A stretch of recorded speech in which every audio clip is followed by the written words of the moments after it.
Good morning, everyone, and welcome to today's edition of the Virtual Roundhouse. We're so excited to have you back with us today. We're in the home stretch for this year's 2021 legislative session. Next week will be our final virtual roundhouse, and I do want to tell you in advance that we have an amazing lineup of speakers that are basically going to be doing a recap of the session. A lot of them will be people that you've heard from during our virtual roundhouses starting back in January, and they'll be sort of recapping their experience with the roundhouse, talking about what legislation appears to be moving forward and what may have fallen by the wayside. So next week's going to be a great, informative, fast-paced day, so I encourage you to mark your calendars for that. But today, we are ready to get started with the amazing program that we have on tap for you. And as always, we're going to start with the Star Business Awards. But before we jump into that, I just want to take a minute and say thank you to my co-sponsors of this event, the Santa Fe Chamber of Commerce and the New Mexico Chamber of Commerce. And of course, we want to say a special thank you to P&M, because they are the company that provided the sponsorship that makes this virtual roundhouse main stage platform possible. And we're really grateful to them for their support of this project. So they're sponsoring the main stage. And today on the main stage, you are going to see later today, the Department of Higher Education has blocked out the entire morning to talk about all the amazing higher ed options there are. You'll get to hear from educators. You'll get to hear about student experiences. And so we're really excited because we have such a vibrant higher education scene all around the state. And we're really excited that we get to share some of the ongoing activity with those educators and those students with you later today. But first, it's my favorite part of every virtual roundhouse, and that is the Small Business Development Center Star Business Awards. And we love this event because every week we get to shine a spotlight on amazing small businesses from every corner of the state. And it has just become a highlight. And we hear from people after the virtual roundhouse throughout the week talking about how inspiring it is. And especially after having such a difficult year, but hearing about how creative businesses are and how invested they are in their community and what a difference those small businesses make in every county in New Mexico.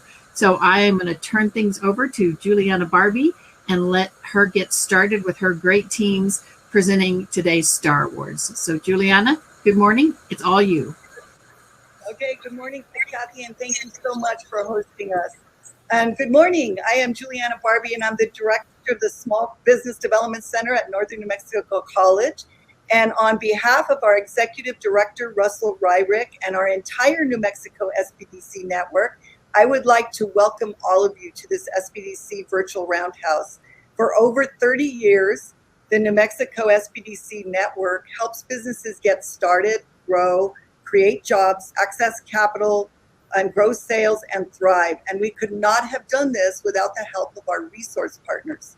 The SBDC is your local, national, global business resource, and we offer no-cost business consulting and training. And SBDCs are hosted across the country, and we're funded in part by the United States Congress through a partnership with the United States Small Business Administration and by our New Mexico State Legislature. We are an accredited member of our National America's Small Business Development Center network, and we have a network of certified business experts ready to help in all areas of business development. Today, the New Mexico SBDC has been honoring star businesses from across the state, and more than ever now, in order to recover from COVID economic crisis, it will require partnerships, teamwork, and collaboration that will increase new opportunities to make New Mexico businesses even better. Having that shared path and focus on the success of our small businesses, they will know that we walk alongside of them. We are there, right there with them, and we will all do this together.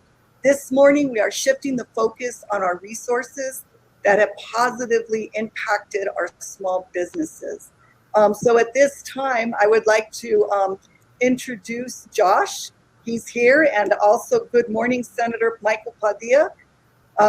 Thank you so much for all your support, as always, with our small businesses and everything that you do to help us. And this morning, We will be recognizing Chris Fresquez from the Los Alamos National Laboratory, our small business office. And we'll also be talking to our Procurement Technical Assistance Center. And right now we have our International Business Incubator, and we have Josh Orozco. He's our research specialist. And so thank you, Josh, for joining us. And Senator Padilla, right now, would you like to get us started, and would you have a few words? Good morning, Juliana. Can you hear me? Yes, we can. Thank you. Great. Thank you all very much. I think I joined about a minute late. You guys are on time, and you guys are, the legislature doesn't always work that way. So, and so that's beautiful. I'll tell you, we were at the Roundhouse until 11:15 last night. Race down I-25 was, and when you get home, you can't go to bed right away. So we had a lot of things to get done before then, and right back up again over here at my office before I head up to Santa Fe again.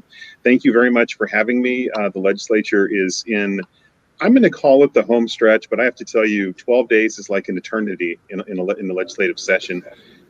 We are debating some seriously controversial bills this time, I will say. Almost everything is on the table, and it's going very well, and we should have a pretty good result by the end. I have a couple of things that I feel very good about that I've gotten done, almost completely done already. So. Wow. Well, we're just appreciate all the work. So thank you so much. Senator, we live in a global world, and the New Mexico International Business Accelerator is New Mexico's one-stop shop of resources for New Mexico's wishing to introduce their product or service into the global marketplace. So IBA is focusing on strengthening links between Mexico's and New Mexico business communities, and we find new ways for New Mexico businesses to supply the major industries in Mexico and join the supply chains. So at this time, I would like to introduce Josh and go ahead and tell us about the International Business Accelerator and how it impacts our communities. Thank you, Juliana. Good morning, everyone. Thank you for having me. I want to do a brief overview of what the IBA is, and then also touch on New Mexico's exports from 2020. So to start off, we are the International Business Accelerator. We're part of the NMS-BDC network. We are administered through Western New Mexico University, funded completely through the state, which gives us certain advantages. We can help any kind of New Mexican business or entrepreneur, large, medium, small, it doesn't matter. Some contact information. Our office is located in Santa Teresa. We're about 5 minutes from the border. Executive Director is Jerry Pacheco, myself, and we have 3 international trade specialists, Priscilla, Susana, and Ilse. So what do? We say that we're transforming New Mexico's economy by connecting it to the world.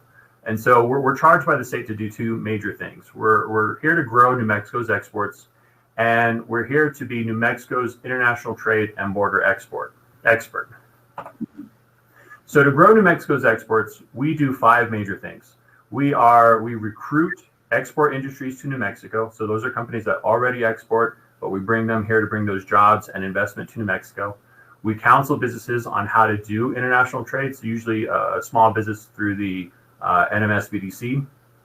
We assist our clients with navigating federal, state, and local governments. We help build a statewide supply chain through our Supply the Supplier program, which I'll touch on later. And we try to grow our clients by connecting them and finding new markets for them in other countries, not just Mexico. We can help companies export around the world. As the New Mexico's international trade and border export keeps getting in there. We help policymakers by keeping them up to date on what's going on with international trade, border issues, local officials. We try to connect to different communities with international trade. We've kind of become the unofficial Mexican embassy. Usually if there's a question about, what kind of visa do I need to go into Mexico? What is crossing the border like? We usually field those calls. We get those calls and we help explain the process. It's not an official role, but we've kind of taken that role on. For our business and industry, we provide international trade counseling. We share trade leads across the state. We can help businesses with trade missions. If a foreign company wants to come into New Mexico, create jobs and invest in the state, we'll help them do that. And then also that supply to supplier program. So one of the first questions people ask is, well, I'm a business, but how do I know if I'm ready to go international? Well, there's two major things you need to think about. Are you an established business? So are you registered? Do you have a business plan? Have you been doing it for a while? Do you understand your market? The second question is, are you ready and willing to dedicate the resources necessary? So going international takes a little bit of financial investment and time investment.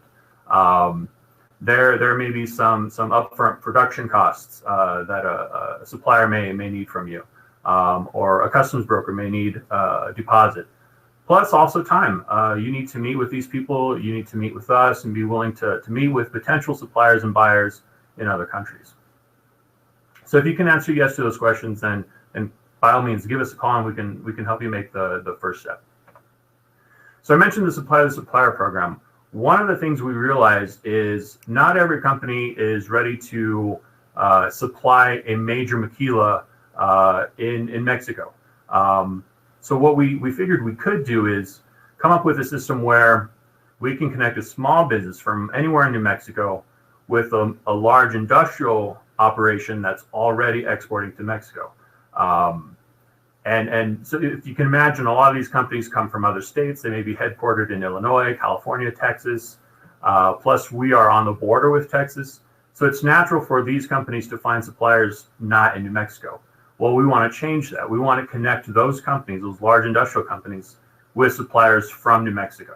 And that way we keep more of those dollars here in the state. So we survey those companies annually. We find out what kind of production inputs they need. And then we go around the state asking and trying to find New Mexican companies that can provide those products and services. And the main things are pallets, strapping, plastic, calibration services, propane gas, janitorial, forklift maintenance, shrink wrap, and office supplies. And there's many more, but we try we'll connect with you through different chambers, economic development groups, any way we can. So now I want to transition to our New Mexico's exports in 2020. We took a little bit of a dip, and I think that's the global pandemic that really impacted a lot of, well, pretty much everybody around the world. New Mexico was no different. First up, this chart shows New Mexico's total exports going back 10 years. If you can see on the right, in 2020, New Mexico exported just under $3.7 billion worth of products.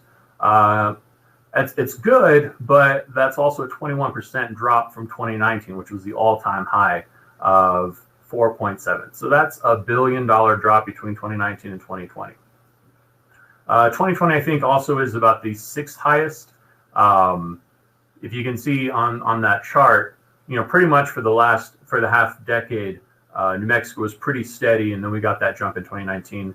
So hopefully, 2021, hopefully things will get back to normal, and we can see that line go up again.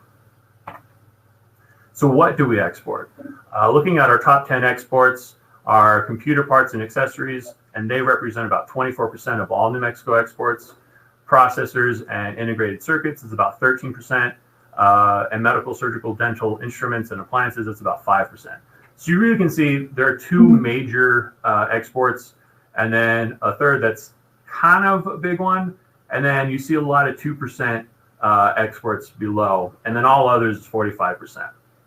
So roughly 1/3 of all New Mexico's exports are two different products. And that's been pretty steady probably for about a decade. You'll see 3, 4, 5, and everything below kind of shift depending on how that specific industry is doing. But those top two generally remain the same. And this chart is showing our top 5 export products and kind of how they've done in the past few years. You can see computer parts and accessories. That blue bar is 2018, the red is 2019, and the gray is 2020. You can see how it jumped up in 2019, and that's really why our 2019 exports were the biggest they ever were. And then that drop in 2020. Processors and integrated circuits has been on a decline from 2018. Medical and surgical, kind of a peak there in 2019. Liquefied petroleum, pretty flat, and solid state is moving on up. So where do we export? We have two major export destinations. The first one is Mexico. This is looking at New Mexico's exports to Mexico over the past decade. Again, you see 2020 at 2.2 billion, which is 8% below 2019. But considering the pandemic, that's not bad at all. And on top of that, that's our second highest year for exports to New Mexico. So we're doing pretty well there. The next largest export destination is China. Looking back at the past decade, it was a rough year. That was a 40% drop in 2020. You can see it 486 million. It kind of peaked in 2018 and has been on the decline since then. This chart is looking at where comparing those top countries. So you see that top blue line, that's New Mexico's total exports. China is the red line, Mexico is the green, and all others is that yellow line. So you can see how Mexico has been steadily increasing over time. China has a couple of peaks and then some valleys, and it looks like we're heading into another valley. This is a similar chart, but this is looking at percentage of New Mexico's total exports. So you see back in 2002, that all others category was pretty high, 86%. Mexico was a lot smaller at 10, and China at 4. Over time, if you look at 2020, Mexico is now 60% of all New Mexico exports go to Mexico. For China, that's 13%, and all others, it's 27. So almost 3/4 of all New Mexico's exports go to two countries. And I show this slide just to show how Mexico is coming to dominate New Mexico as a destination for New Mexico's exports. This is that Mexico chart again, but looking further back.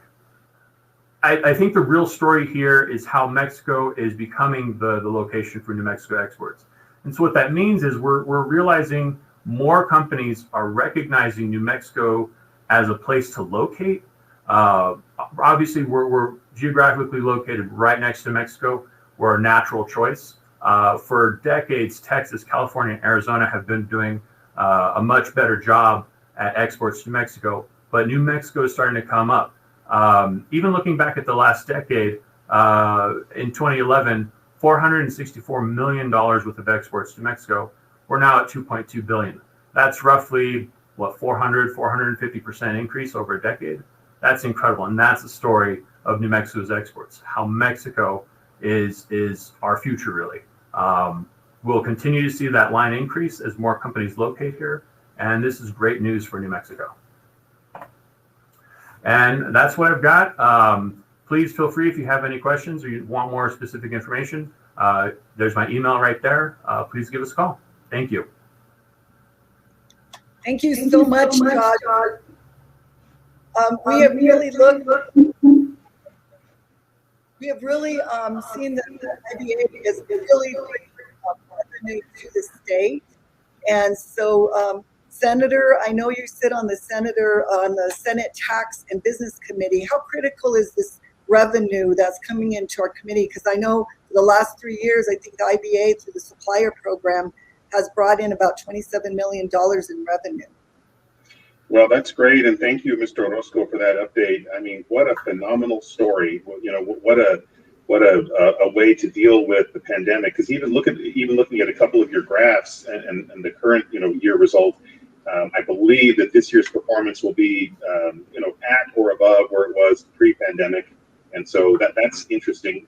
It seems like there'll be a way to pick that back up again. So I think I see brightness in the future. And it goes without saying, and it's not lost on someone like me, that the work that has been done at the New Mexico International Business Accelerator has truly begun to make southern New Mexico and really the southern region of the United States. And so the work that you're doing there is phenomenal. I know that the products and things that come through and the supplies that come through that area really are helping to diversify even the New Mexico economy. And so that's very important to us, as you can imagine.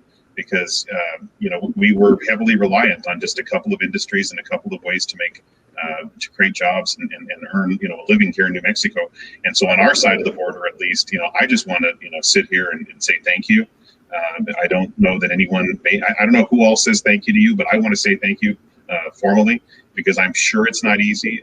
I have toured the area down there. It is truly remarkable. I can't believe it. I mean, I will tell you, I haven't been there in about 4 years, maybe 3.5 years. So I'm going to come down and see you at some point to see how much more it has flourished. But I think you've created something that is truly special for New Mexico. So thank you very much. Thank you for that, Senator. Thank you, Juliana. Oh, and thank you, Josh. I mean, we have a really great resource with you as well. And I want to thank Jerry Pacheco and your entire team of experts that are really helping our businesses out there. And you're creating some jobs for New Mexico, and we really appreciate it. So any businesses out there that want to do any global import and export, just call the New Mexico IBA. And thank you so much, Josh. And at this time, and I'm sorry, one more thing, Julian, I apologize. You jogged my memory. I'm a little tired this morning. I do want to give a huge shout out to Jerry Pacheco. I mean, if there was a MacGyver of international business operations, that would Jerry Pacheco would be the MacGyver. I don't know if anybody remembers that TV series, but MacGyver could make a bomb out of a paperclip and a bubblegum wrapper somehow with a piece of I don't know, a piece of a donut or something. But Jerry Pacheco is one of those individuals that will look at a piece of dirt and a piece of land and find a way to turn that around and make it work for all of us. So I just want to say thank you to Jerry as well. I'll definitely let him know, Senator. Thank you. Thank you. And thank you, Josh, for all that you do. Thank you. Well, we really appreciate you. And up next, we have another resource partner. And as we were saying, the resource partners that we have are extremely important to the SBDC and to all our state and to all our businesses. And we have the Procurement Technical Assistance Center coming up next. And I know you're very familiar with that, Senator. We have Ms. Therese Rivera, and she's the program manager for our state. So anyone that's wanting to do contract with the government, this is where we go, is to Therese. So, Senator, would you like to add a few words before we hand it over to Therese? No, I think it's fantastic. Thank you, Therese. I haven't seen you in person in about a year. You look exactly the same. Good for you. I look significantly older, but you do. You look great, and I miss you very much. I miss the work that you guys are being able to see it. Every day working for people, and this is one of those programs that, gosh, if you can make it through, I call it like the graduation, if you will, all the way through PTAC. I mean, I think you can truly turn your business into something rather special and rather large. So I'm looking forward to your presentation. Thank you. Thank you very much. I don't have a slideshow. Good morning, everyone. Senator, thank you for joining us. Thank you, Juliana. You may recognize me. I actually retired from New Mexico Economic Development Department in 2019. I was with the Economic Development Department for almost 27 years. I was the division director and oversaw what many folks recognize as the Job Training Incentive Program. I know there are bills that are going through right now for more funding for JTIP, and what the JTIP program did is fund new employees for many of the businesses that Josh mentioned that were recruited to New Mexico that work to start up or expand within the state. So that's a very beneficial program. So I always like to plug my former employer at the Economic Development Department. That's part of my life for so many years. The great parallel right now is that I'm with New Mexico PTAC. I started in 2019 here at PTAC, and since I started, basically what I do is I oversee the federal grant, which provides our funding. Our funding comes from the Defense Logistics Agency and also from the General Fund. The Defense Logistics Agency is the nation's combat logistics support agency, so they really manage the supply chain. You heard Josh talk a lot about the supply chain and getting product exported, as well as getting products that are made here in New Mexico into the government supply chain, which is very important to help our troops all over the nation as well as overseas. So That's a very important job. I transitioned very well from helping businesses to helping businesses. So a little bit more focused on government contracting, which is very intricate and very detailed. The DLA, going back to the DLA, created the program, the Procurement Technical Assistance Program, to expand the number of businesses capable of participating in government contracts. That program was established by Congress in 1985.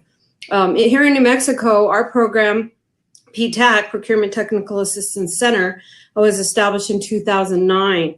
At PTAC, we have a group of experienced counselors, advisors that train and assist New Mexico businesses in obtaining government contracts to advance business and economic growth in New Mexico. Now that, as you guys have all experienced, the pandemic over the last year, many businesses were closing. Over the years, I know, Senator, we've talked about diversifying our economy. We've talked about the reliance on federal funding and to rely more on private funding. But then when private companies start shutting down, people really do need to kind of think about having all of their eggs kind of spread out in many baskets, not just in federal funding, but also private industry as well. But we did see a big surge in the interest in going back to federal funding. Where can I sell my widgets if the consumers aren't out there shopping anymore? Is there a market in the federal government marketplace? We saw many people diversify and start making hand sanitizer. There are many of our breweries and distilleries that kind of had to just flip and start supplying to the government. But the big question is, how do you do that, and how do you do that quickly? So one of the first things that we do is we work with business owners and helping them register their companies in the system for award management. And that in and of itself is a little bit of an arduous task, but we walk them through the process of identifying contract opportunities, help them understand their requirements of preparing and submitting bids, where to find those bids even. Again, it's not an easy process, but our 6 expert advisors are here to help you navigate the system. Our PTAC centers are proven to be one of the best ways to expose small and large businesses to the world of government contracting, as I mentioned. In New Mexico, we have 6 advisors who come with a wealth of experience in both procurement and business management. PTAC advisors assist business owners with all aspects of procurement, including registration with government entities, certifying programs, both federal, state, identifying appropriate agencies to target, developing marketing strategies, how to market to the government, sometimes a little bit different than how you market to the regular public. Many people rely on social media right now. Well, the federal government doesn't really operate that way. So there's a different strategy, but we can walk you through that. Assistance in your proposal development, crossing every T and dotting every I is very important. Not missing one single, question, even when you submit your whole entire application through any of the certification programs. You can't even miss one single step or you'll get thrown out. We help with the proposal development and also the administrative aspects once the actual contract is awarded. A lot of work goes into how to even manage the contract, how to close out the contract, and even how to go through an audit process as well. Our advisors utilize the fact that they come from different backgrounds, often consulting with each other to make sure clients receive the type of help they need at every stage. All through from the start of the application all the way through the closeout, as I mentioned, and auditing and everything in between. All of our services are free, confidential. We offer one-to-one counseling and training, including how to register your business in government databases, research strategies for access to federal, state, and local government markets, how to market yourself to the government, how to respond effectively to a request for proposal, RFP, and request for a quotation, RFQ, how to obtain federal set-aside certifications for which you qualify, 8A of women-owned business, minority-owned business, VA, disabled veteran-owned business. So all of those certifications we can walk you through, federal accounting and invoicing practices, post-award guidance, understanding government regulations. One of the most important things that you'll hear about lately is cybersecurity. We will walk you through the federal regulations around cybersecurity. That's very important. Nowadays, you can't even get a contract with the Department of Energy or the Department of Defense unless you've gone through the cybersecurity steps. So that's very important. How to be contract ready. We have a whole series, a 5-part series on how to be contract ready. And advantages also of teaming with other companies or larger companies that have contracts with the federal government that are very large. A lot of the small businesses can team with the larger business just to kind of learn how to learn the ropes and kind of get their feet wet. We have offices, 5 offices around New Mexico. I'm in the main office of Community College. Santa Fe Community College, by the way, is our host institution. They apply for the federal grant, and all of my team works for the Santa Fe Community College, and we partner with the Small Business Development Center as well. Our offices are one located at the Central New Mexico CNN Workforce Training Center, Albuquerque Hispano Chamber of Commerce, the Higher Ed Center here in Santa Fe, Arrowhead Center at NMSU, and Clovis SBDC office. They partner there. And we are going to be opening one in Espanola, hopefully soon. I've put in for a request for that in our upcoming application with the Defense Logistics Agency. So Juliana will be working with you to partner in an office space, hopefully. We also, and part of the strategy for opening office in Espanola is to bring that bond closer with Los Alamos National Laboratory and really help the businesses in the surrounding area. You always hear about why can't smaller businesses get contracts with LANL? So I think our strategy is really just to try to help that bridge that gap there and work with LANL. We do that often as well as with Sandia, Cannon, Kirtland Air Force Base, and all of the military installations all over New Mexico. We have that special bond with them and know the people to go to, so businesses can rely on us for that. Again, we offer a full slate of training, a variety of events to introduce businesses to government contracting. Our website is nmptac.org. Again, I mentioned all of our services are free. We have events. We have a VA networking event tomorrow. If you are not aware of that, go and sign up for that. If you're a veteran and are interested in our networking event, that's tomorrow at 9. Marketing to the government on March 25th. Cybersecurity on April 13th, and reviewing solicitations on April 22nd.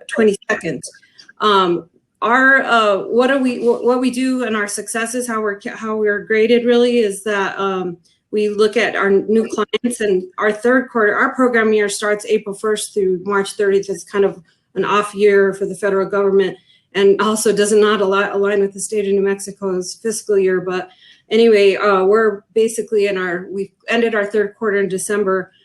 We had 342 new clients. We currently have 671 active clients.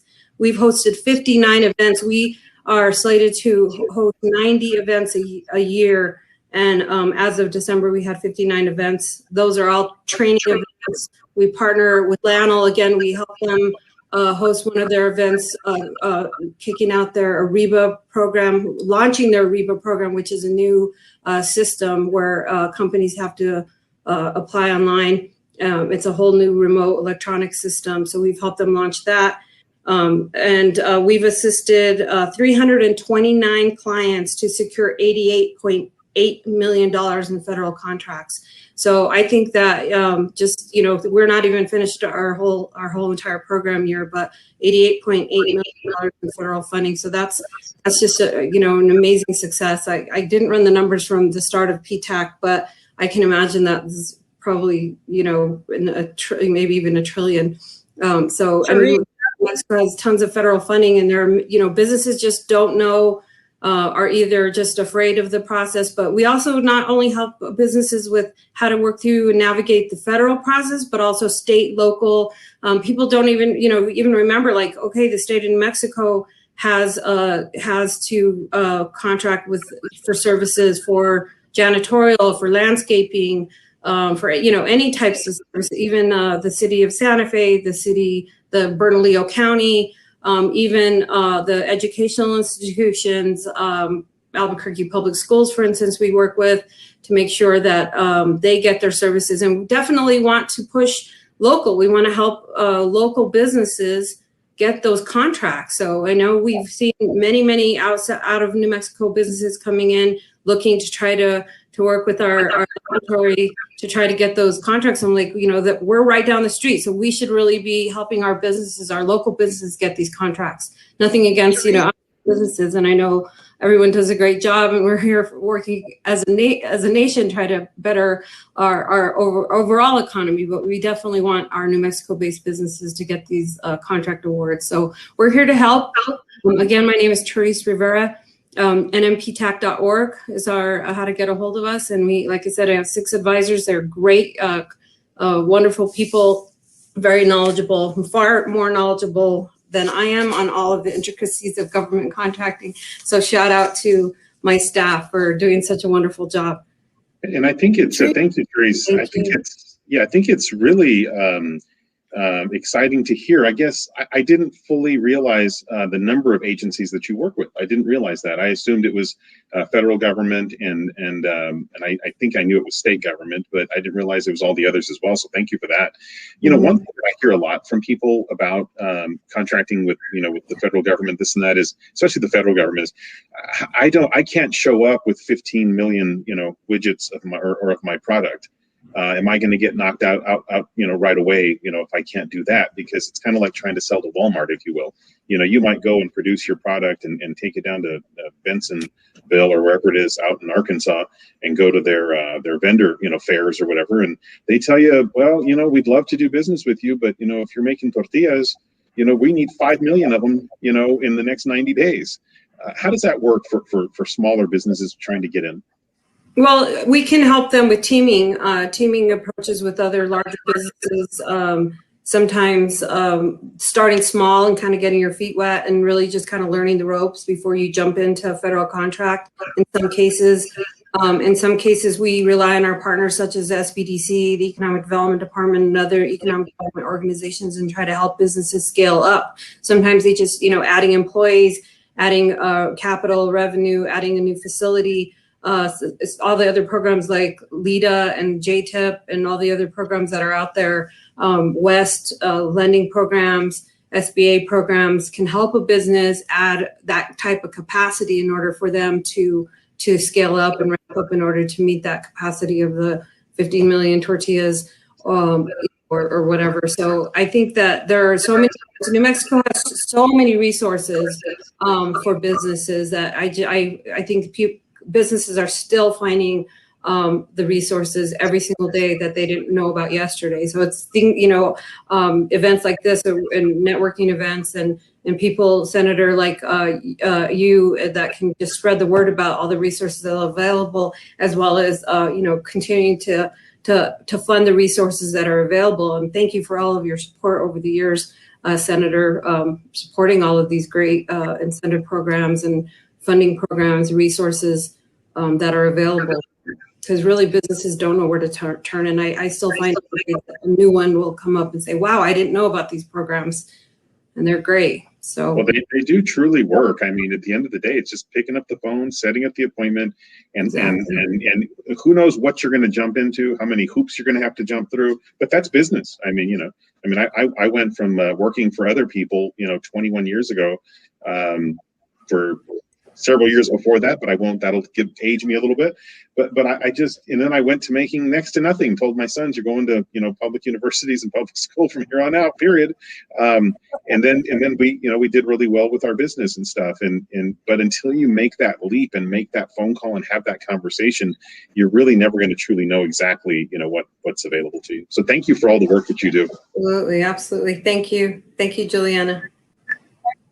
Thank you, Therese, for all the work that you do. And I know you brought up the Los Alamos National Laboratory, all the projects that we have put together, and we have them coming up. So we will be talking to them, and all these partnerships are really crucial that they're all connected. And so thank you, Therese. And as we get started, Senator, I'm going to tell you a little bit about our next guests. And basically, it's Mr. Chris Freskis in the Los Alamos National Laboratory Small Business Office.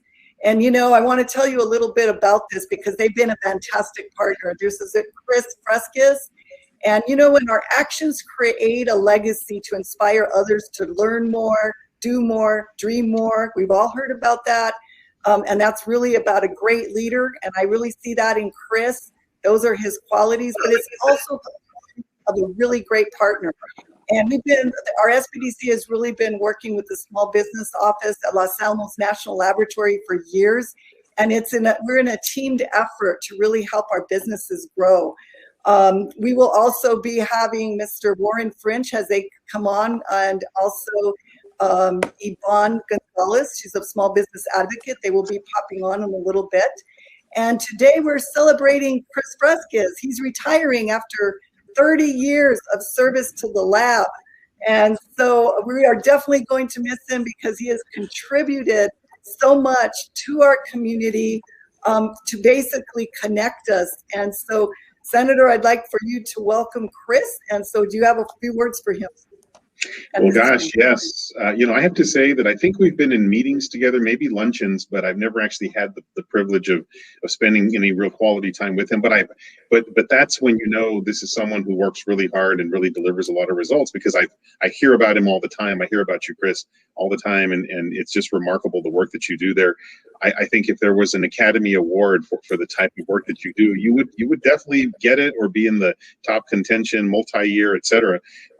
We're very proud of the work that you've done. I mean, the reaching out to New Mexico operations and New Mexico businesses and all the other things that you've done. I mean, it's just truly remarkable.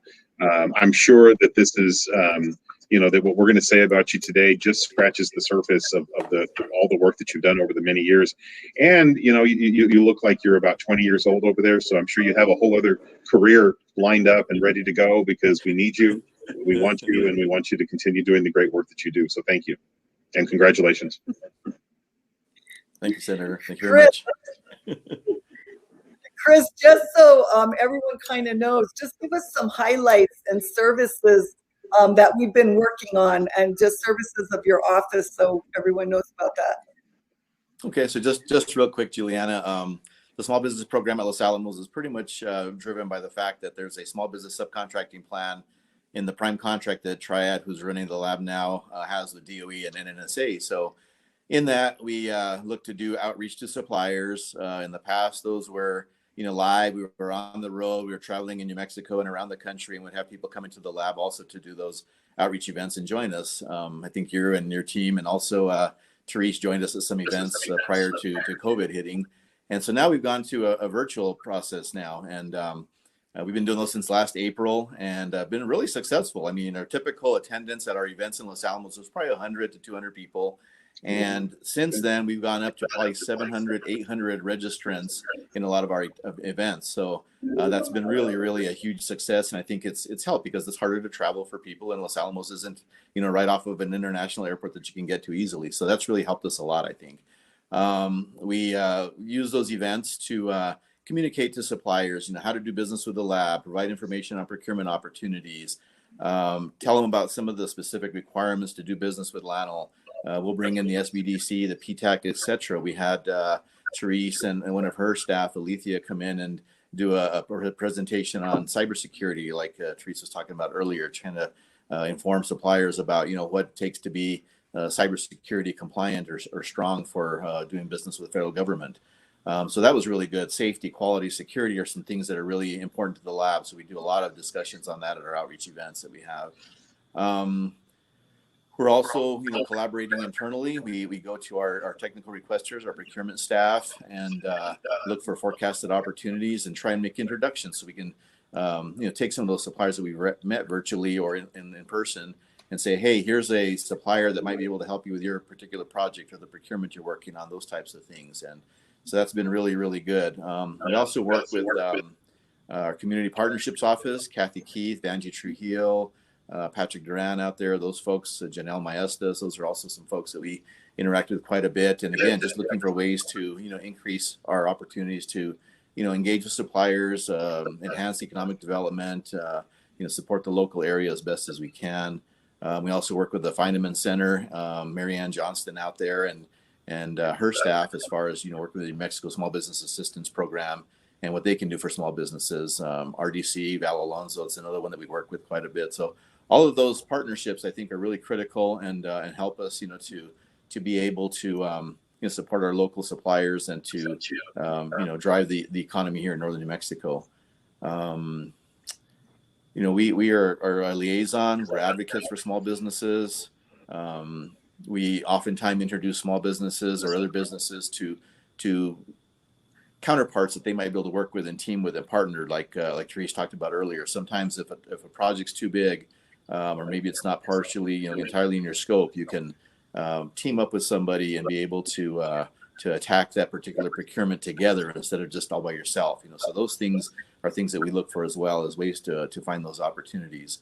We help our procurement staff with market research. We use a dynamic small business tool that SBA's got. We use our internal supplier database, trying to keep track of all the suppliers that have come to the lab wanting to do business with us. And so we keep track of that, and we look for opportunities for them.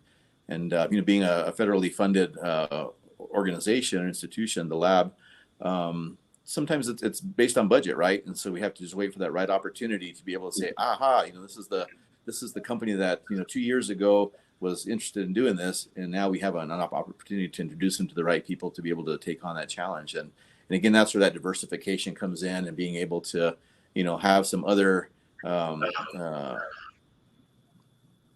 in the water, I guess, if you will, to be able to maintain your business and stay solvent and fluid until that opportunity hits. Don't put all your eggs in that one basket, like Teresa was talking about. Not just all in the lab or in the federal government. Have that diversification. We track small business accomplishments. The lab has some really tough goals. Triad has committed to some of the highest goals for small business initiatives in the NNSA DOE complex, and so we're constantly watching that data. And like you said, I retired, so now the torch is being handed off to others in that organization. Yvonne Warren will be picking up that piece of it and carrying that into the future. I think one of the big things we're looking at right now is the supplier development and also internal and external training. Our staff, our procurement staff, our suppliers. So, thank you very much. I just was going to ask, if it's all right, Juliana, I wanted to ask Chris a quick question. So when you talked about that example, Chris, of 2 years later somebody being called up because you find that there's a opportunity for them, how long do businesses, once they're already all the way through the process, registered, ready to rock and roll and work with the federal government, how long do they stay in your database, and how do you communicate with them to let them know, or do they have to follow up with you, or how do they ensure that they're still on the runway to get picked up at some point? So we keep our database with all the information. We don't eliminate anybody from it. What we do ask suppliers is that if something changes, to let us know, because what we see quite often is that they'll send us information, they'll have a point of contact, that person moves on or is no longer with the company, and then we reach out to them, it's become stale, right? And so that's one thing we do ask suppliers to do. And we've got a system in place now. I think that's going to do a lot better in the future to keep track of that and make sure that we get maybe an annual update from suppliers to be able to have good, accurate information all the time. I appreciate that. That's really great, and I'm glad that you're doing the proactive kind of follow up, because sometimes businesses they're running really fast, and it's what is it, 93% of companies in America are less than 8 people, so all 8 of them are being pulled in 58 directions, so they're not always following up with you, as an example, even though that's what they should be doing, because that's a great opportunity for them. But the fact that you're doing the proactive, I really appreciate that for New Mexico businesses. Thank you. Thank you. Thank you. And also, Senator, I just wanted to mention we have Mr. Warren Finch. He is the Deputy Division Leader of Acquisition Service Management at Los Alamos National Lab. And I know Yvonne is somewhere back there, so she can pop on whenever she would like. But Senator, just uniting, just Los Alamos National Laboratory Business Office has been such a resource for our small businesses. They're a really great small business advocate. This is Miss Yvonne Gonzalez as well. These are the two that will be taking the torch. We have actually been working together all along. And there's just been some awesome businesses that have grown because of all of the help. And at this time during COVID, I can really see that we've really united even stronger and more so now. And Chris mentioned some of our other partners, the Kathy Keith and Vanjie Trujillo and RDC with Bel Alonso. It really takes a team of people to come together to help, and with different expertise that comes about.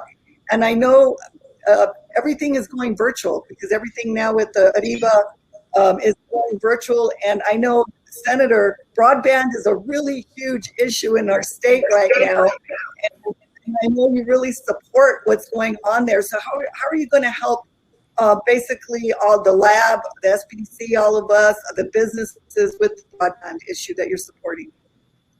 Well, thank you, Juliana, and thanks for giving me an opportunity to talk a little bit about that. So this year in the legislature, we're knee deep in it right now. We're probably waist deep actually right now. As I mentioned earlier, we have 12 days left, but that's an eternity in the legislative session. I'm already exhausted, and we still have 12 days left. Some of the 12 of the hardest days. But I brought a package together called the New Mexico Broadband for All package, and there are 7 pieces of legislation. Half or more are really related to regulatory matters that we need to repair that is really hampering investment in New Mexico. And so I think about 2 or 3 of those are going to get passed. On the other side, it's more structural and how do we do it. The big piece of legislation on broadband that I have this year, I'm chairman or vice chairman of the Committee on Science, Technology, and Telecommunications every other year that I've been in the legislature. But it's to create the Office of Broadband Access and Expansion. We have 21% of our state that doesn't have access to broadband at all. The other 79%, really only about 13 to 20% of that 79% is 1 gig speed or better. And then below that is just every which way from Tuesday. Across state government, we deliver broadband 17 different ways. So it's woefully inefficient. There is very little consistency. The value of $1 that we invest is probably only on the neighborhood of around 11 to 12 cents per dollar that actually has great throughput. So what I've done is I've spent a couple of years putting this together. The Office of Broadband Access and Expansion is going to have 6 key functions. One of them, much like Chris, when you talked about a business plan and some of the other folks talked about developing business plans before they come and talk to you. New Mexico, we go to the federal government seeking money from the FCC or the USDA or one of those organizations. And it's as though we went to the bank without a business plan or a financial plan because it's scattered all over state government. Well, this office is going to be responsible for housing the official New Mexico broadband plan. The plan needs to have all key metrics related to broadband delivery, upload, download, where is it, where isn't it, how much does it cost here, how much does it cost in Columbus, Rio Rancho, Taos, or wherever. The plan is also going to have a financial plan in it as well, so that we know exactly what we need, where the gaps are, and where we need to fill those. And then the next thing the office is going to be responsible for is the official map of broadband here in New Mexico. Again, I personally have counted 17 different maps of broadband across the state of New Mexico. And so as a result, there again, we try to go and seek funding and matching dollars and leveraging our dollars, but we're basically laughed out of the bank, if you will, because we don't have an official map. So now this office will be responsible for taking FCC requirements, USDA requirements, and developing the official map of broadband here, so that we know exactly where the hotspots are and where we need to invest our dollars to bring all the boats up together. As we all know, all boats rise together, especially where broadband is concerned. The third thing in the office is rights of way and easement access. Let's say you were taking broadband from my district, which is the southwest quadrant of Bernalillo County, and we wanted to take a broadband, all the way out to Gallup, New Mexico. There are literally over 300 easements and rights of way that would have to be negotiated and worked out along the way. And that's where the real hassle comes from. This office will be the central repository for all easements, rights of way. You'll go to this office, you'll very easily be able to find them all, apply to them, or find out what your requirements are and easily get that done. The fourth major function in the office is going to be reporting and analytics that will report back to the people of New Mexico, all of us, the legislature where I serve, and then also the governor, so that we know exactly what we need to be doing to fill that gap here in New Mexico. The fifth responsibility is going to be leveraging our dollars. We're probably going to pump $135 million into broadband, which is one of the pieces of my legislation this year. And that is going to be able to be leveraged to about $970 million. The real need in New Mexico to bring us up to FCC standards, USDA standards, as I keep mentioning, is about $1.3 billion. But if we can take this $135 million and leverage it into almost $1 billion, and then all the things I did back in 17, I had another really big year on broadband back in 17, had 3 major pieces of legislation signed into law that year. We're going to be able to fill that gap and get that done. The sixth and probably the most important function of this office is going to have a group of specialists. I use the example of the mayor of Columbus. Wakes up every morning, knows they need broadband, and they need a broadband network, and they need high-speed access, blah, blah, blah, to Columbus, New Mexico. They just don't know how to do it because the mayor of Columbus, much like myself, is a volunteer. We're a volunteer legislature. As you know, we all do something else. Well, this office is going to have this group of specialists. It's going to take items 1 through 5, and they're going to help them design, develop, fund, and implement broadband plans for their local political subdivision, right out there in Columbus as an example. So those are the functions of the office. We have wound our way through the Senate, passed 33-6 on the floor of the Senate. We passed our first committee in the House yesterday morning, 10-0. And then we're going to the House floor either tomorrow. It actually might be this evening or tomorrow. Once that happens, the Governor, Lujan Grisham, will be presented with the bill. And ideally, we will have an office, a centralized, coordinated effort that brings consistency across the continuum of how we deliver broadband, a financial plan so that we have greater throughput with our dollars, and we start seeing some real massive improvement in broadband. So thank you, Juliana, for letting me tell that story. Well, thank you. I really appreciate it because I know that it's really crucial to everything that's going on at the lab. It's crucial to everything that's going on with SBDC, everything that's going digital. And so we really appreciate your support, which will eventually help all of us. And so I also want to, Chris, before we move on, I'm just looking at the time and we have a few more minutes so we can hear a little bit from Warren and Yvonne. But really quickly, Chris, before we move on to Warren and Yvonne, what advice would you give small business?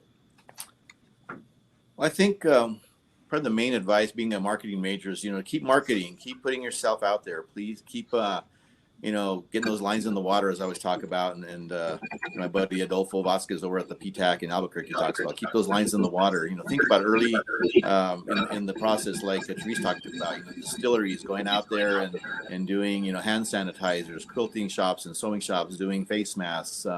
You think about plexiglass dividers all over the place in restaurants, and stores, everywhere. There's a market there if you're, a plexiglass distributor. All those kinds of things that all of a sudden became, a big deal. In a hot commodity. Hand sanitizers, disinfectants, all those kinds of things. We had janitorial supplies, being able to keep offices clean. All those different things.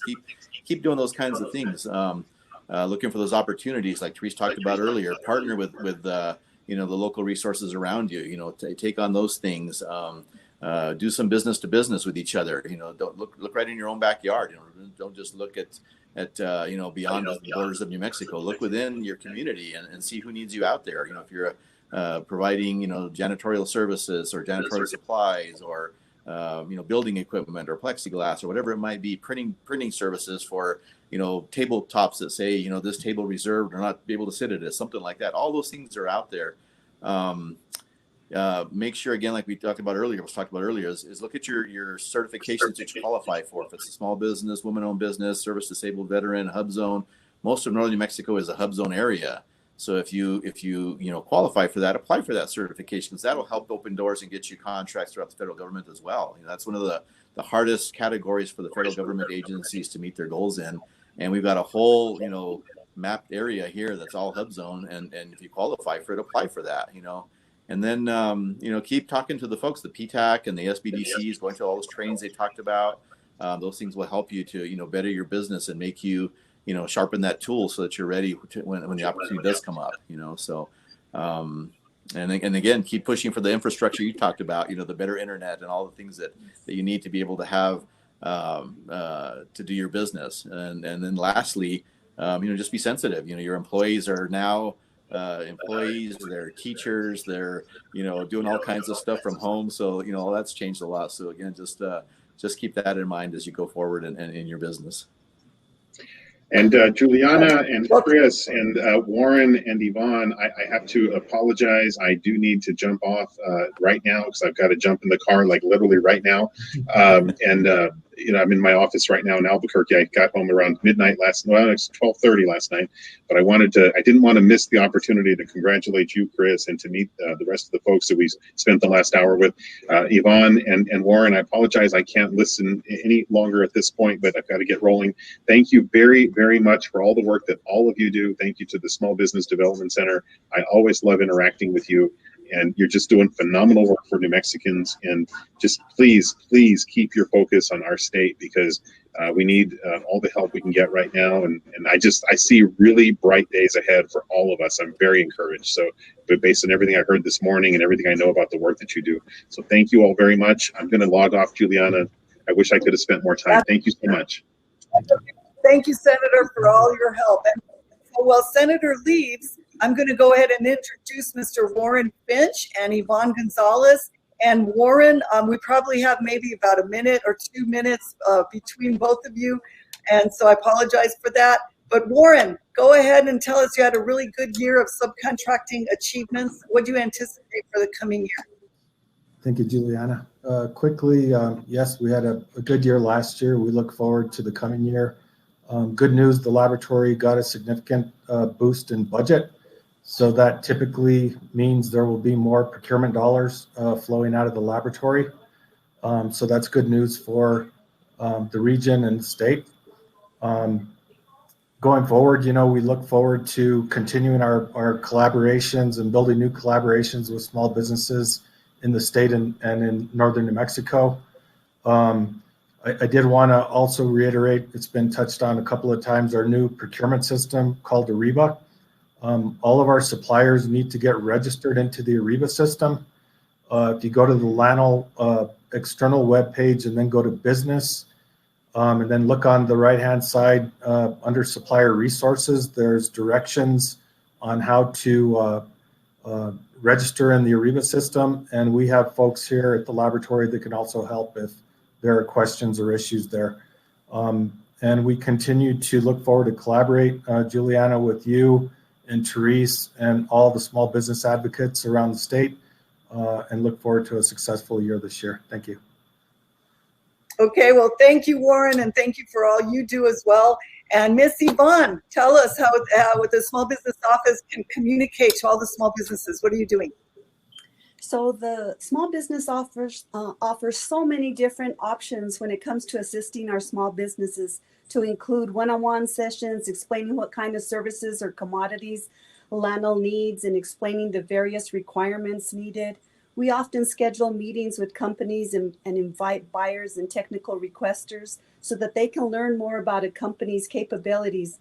We provide a lot of guidance about the importance of having small business certifications and often refer them to the resources mentioned today, like the Small Business Development Center, the PTAX, and so forth. The other thing that we've been doing, like Chris mentioned, is our outreach events. I'm so excited about these outreach events that we've had. We have them on a monthly basis. We had our first one in April. We had about 180 people that attended. Our largest has been in January with about 763 registrants. We're able to reach out more people throughout New Mexico and northern New Mexico, as well as various states. So we're out there, we're marketing LANL and the various opportunities that we offer. And Chris kind of already mentioned some of the things that our forums cover, like how to do business with LANL, how to register in our new Ariba network, and what everyone wants to know more about, our procurement opportunities. We have subject matter experts at LANL that are presenting on specific requirements necessary for competing for contracts at LANL. And in conclusion, I just want to give a shout out to the rest of the Small Business Program Office, Ashley Dominguez, Trish Alley, and Richard Martinez, who do so much to advocate for small businesses, as well as all our ASM managers and our procurement staff for advocating for small businesses. As Chris mentioned, we have very high goals. So without the assistance of these folks, it would be hard to do. So again, thank you. And I'd also like to thank Chris again for your leadership all these years and for being my mentor and friend. Congratulations on your retirement. Thank you, Juliana, for your partnership with the Small Business Program Office and being our moderator for our forums. Your participation has been instrumental and much appreciated, as is the partnership with Therese and the PTAP and Val Alonso with the Regional Development Center, the New Mexico Chamber of Commerce. We hope to continue with these partnerships so that together we can assist all our small businesses, New Mexico, Northern New Mexico. So thank you very much. Well, thank you, Yvonne. Thank you, Warren. And thank you, Chris. We're all in this together, and we could not do it without that joint effort. And so in closing, I would just like to say thank you and congratulations, Chris, on just being that small business advocate, that great partner, and have fun fishing, hunting, gardening, wood carving, everything that you like to do. And, and think of us once in a while. But I just want to say thanks and congratulations to you and Warren and Yvonne. We will be working together, so we look forward for the future. I know Kathy is about to come on, and we thank you guys for coming on for all the work that you do at the Small Business Office in Los Alamos National Laboratory. Thank you on behalf of our New Mexico Small Business Development Center, and also for our whole state and our businesses that you are really working hard. Thank you, Kathy, for allowing us the time. We really appreciate that. And we will hand it over to you now. Thank you. Thank you, Juliana. I have to say, every week I think, well, I know about everything there is to know about the Small Business Development Center programs.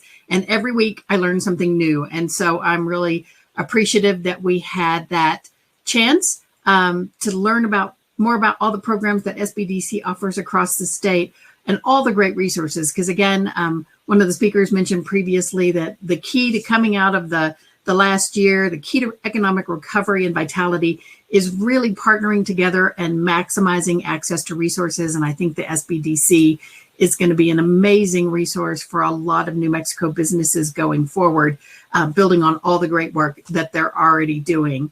So at this point, I promised you a great day around education, and we are getting ready to transition over to that group. A couple of weeks ago, we had the privilege of having all the education secretaries on the platform, and they talked about sort of an overview of what's going on in education, what's happening in 2021 and beyond.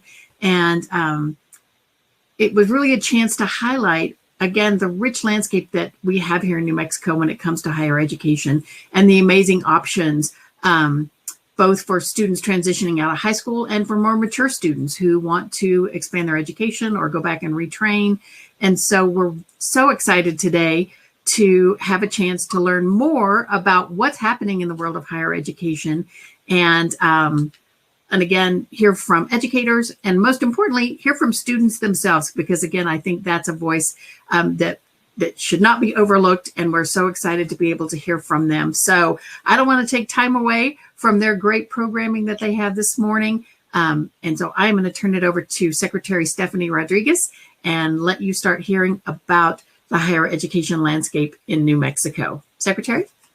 Thank you so much, Kathy. I really appreciate it. And what I'm excited about today is the New Mexico Higher Education Department oversees multiple divisions. And people typically think we only oversee our colleges and our universities. But there's something I call the hidden gem of our agency, and that is adult education. So Amber, is it okay for me to go straight into my remarks, or shall we do some introductions before that? Well, I was hoping to introduce you, Stephanie, just getting used to this new format. May I do that? And then hear your remarks? Thanks. Thank you. Okay, great. Well, hello, everyone. Thank you for joining us. My name is Amber Gallup Rodriguez. I'm the Director of Adult Education at the New Mexico Higher Education Department. And I'm pleased to begin our morning by introducing our Acting Secretary, Stephanie Rodriguez. Stephanie joined the New Mexico Higher Education Department as Acting Secretary in 2020. Previously, she served as Senior Policy Advisor under Governor Lujan Grisham and covered topics and policies surrounding education, military affairs, and the national laboratories. Prior to joining state government, Rodriguez worked for Governor Lujan Grisham in Congress from 2014 to 2018, where she reviewed the impacts of federal policies on New Mexico communities and engaged in local and statewide outreach efforts. She served as the liaison for the Congressional Hispanic Caucus, on state initiatives surrounding equity and inclusion. Rodriguez is committed to ensuring that students can pursue education and career opportunities right here at home. She also earned a master's and bachelor's degree from the University of New Mexico's School of Architecture and Planning, which I didn't know, Stephanie, that's very interesting. And she is a former provost fellow and guest lecturer at the University of New Mexico's School of Architecture and Planning. So please join me in welcoming Acting Director Stephanie Rodriguez. Acting Secretary, sorry, Stephanie Rodriguez. No worries. Thank you, Director. I really appreciate that introduction. Now, as I stated a little earlier, adult education is quite the gem in our state. It contributes to equipping New Mexicans with the education and life skills they need, which are critical for social mobility and economic prosperity. And given what we are all facing right now, this is more important than ever in ensuring the well-being of families during these challenging times. Although I come before all of you, the experts and the students, welcome, I want to reiterate the value of adult education in New Mexico. In 2019, 79% of students gained employment, and 15% of students continued into higher education programs upon the completion of their adult education program.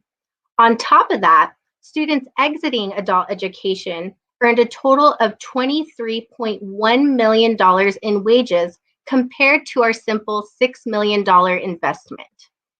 Let's absorb that information.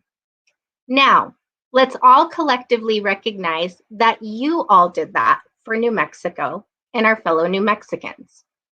I want to spend today celebrating the strength and resilience of adult education programs, educators, and students in the face of COVID-19 and adversity in 2020 and now in 2021. Given that statement, I would be remiss if I didn't touch on how this pandemic has had its toll on many communities. However, the New Mexico Higher Education Department's Adult Education Division and IT Division, and all of you, worked tirelessly to fill the digital divide by distributing 300 brand new Chromebooks to students across the state so that they could continue their classes in a remote environment. And through the stories my colleagues have shared with me at the agency, I know each of you have even gone above and beyond that. So thank you. Although this year has been filled with uncertainty, we are slowly turning the page towards hope. What can I tell you here today? Adult education and literacy programs are extremely valuable to the socioeconomic well-being and social mobility of communities in New Mexico. It touches all corners of our state, whether that be urban centers, rural townships, or tribal communities. It also touches a broad range of students of all ages and touches many New Mexican families. I want to recognize the number of students you all have impacted in fiscal year 20. Adult education programs in New Mexico served 9,520 adult learners, with 1,463 transitioning to higher education and vocational training, and 7,500 gaining employment after participating in the program. As you can see, adult education and literacy programs are pivotal in strengthening literacy, numeracy, and digital skills, supporting English as a second language programs and civics, and preparing students for college or career pathways. Now, this is really hard. Adult education has even gone as far as touching my own life when I faced adversity at such a young age. And although the adult education coordinator and educator who helped lift me up and shepherd me towards completing my high school degree is not on this call today, I know that her spirit comes from the community you all are a part of. And I want to thank you wholeheartedly for what you do each and every day to encourage and uplift your students, including students like me back in the day. The New Mexico Higher Education Department is committed, and I am committed to supporting educational pathways for all New Mexicans in the state, from early education, K-12 education, adult education, and beyond. Thank you for your participation and time today. I look forward to reading the official proclamation for Adult Education and Literacy Day later in the program. Director, I will send it back to you.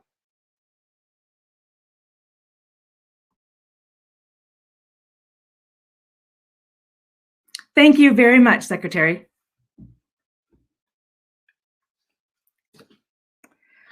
Okay. Now, thank you so much. And now I'd like to welcome Terry Winborn.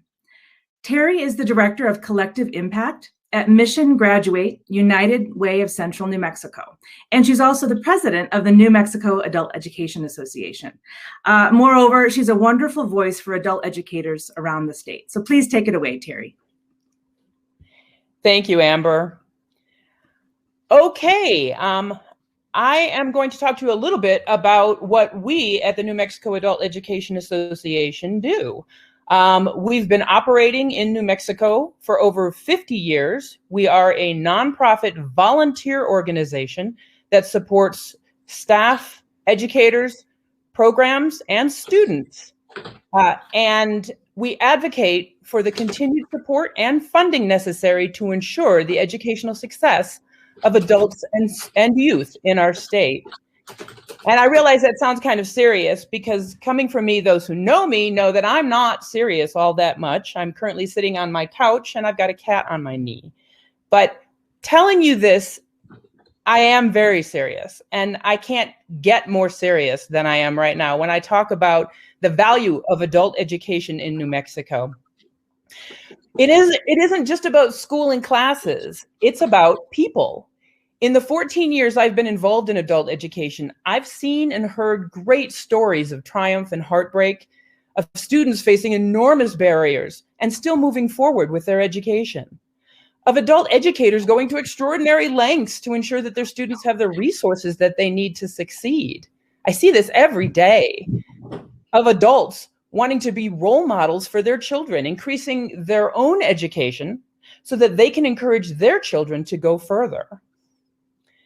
And every adult education teacher and student who last March was given a Zoom link, basically, and told, I know you probably don't have a lot of computer skills and you probably have children at home that you have to help educate and you have your job and all this other stuff going on, but we need you to learn online now and we need you to be good at it right away. And you know what? They were. And you know what? They succeeded, and they continue to succeed, and they continue to persevere. I'm talking about people like Taylor, a single mother of two who was in a shelter.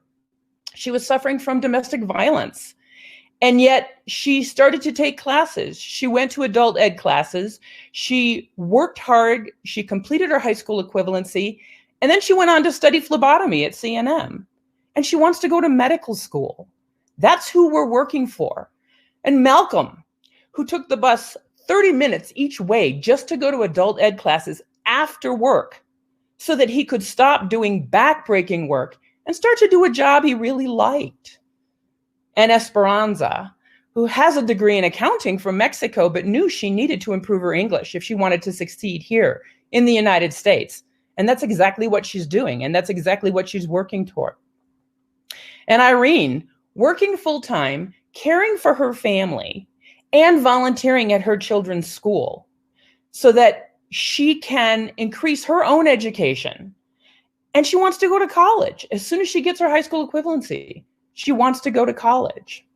Because adult education isn't only about lifting people up out of poverty or out of difficult situations. It's about helping people find that career. When we know that we spend 35 to 40% of our lives working, that work should be meaningful. That work should be a job we want to go to. And helping people get to that point, that's what we in adult ed do. And it's about our economy. Let's be honest. People used to say, I didn't need a whole lot of education. I just worked hard and I got to where I was and I was a success.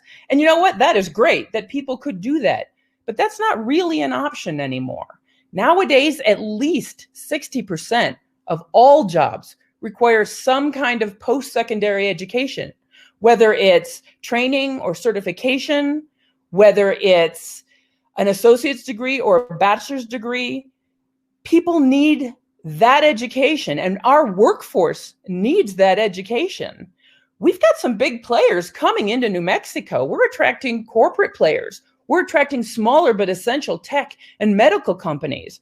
And we need that workforce. Colleges and schools need a quality workforce and a diverse workforce. We need that workforce, and we can create that workforce here in New Mexico with the people who live here right now. We don't need to lose people to other states, and we don't need to bring people in from other states. We've got the people here who are capable of being that workforce, and that's what we're working toward. We help students gain their high school equivalency. We help them to learn English. We help them to study to become American citizens. And we help them to prepare for and transition into post-secondary, to training, to certification, to higher ed. That's what adult education does in New Mexico, and that's what we stand for. And we are the key to a thriving workforce in New Mexico, and we're the key to a post-pandemic economic recovery. It's exactly what adult education is. And I appreciate all of you and all of the hard work that all of you do. And now I would like to introduce Amber Gallup Rodriguez, who is the new State Director of Adult Education for Higher Ed in New Mexico. Amber? Thank you, Terry. Okay, I am going to, for my part of the welcome, I am going to share a slide presentation. And Stephanie Montoya, I may need your help here. I'm not sure. I'm going to give it a shot.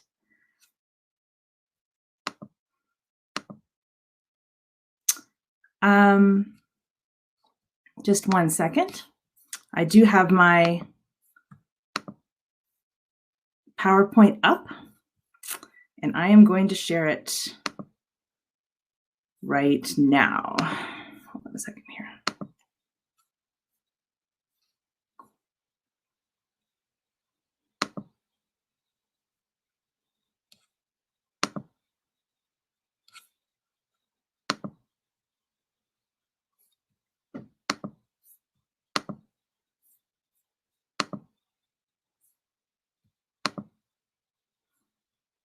Just bear with me, everybody. I'm getting into it here.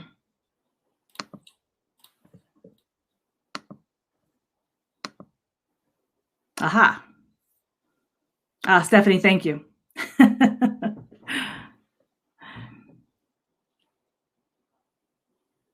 And Steph Montoya, are you able to put it into the slideshow mode?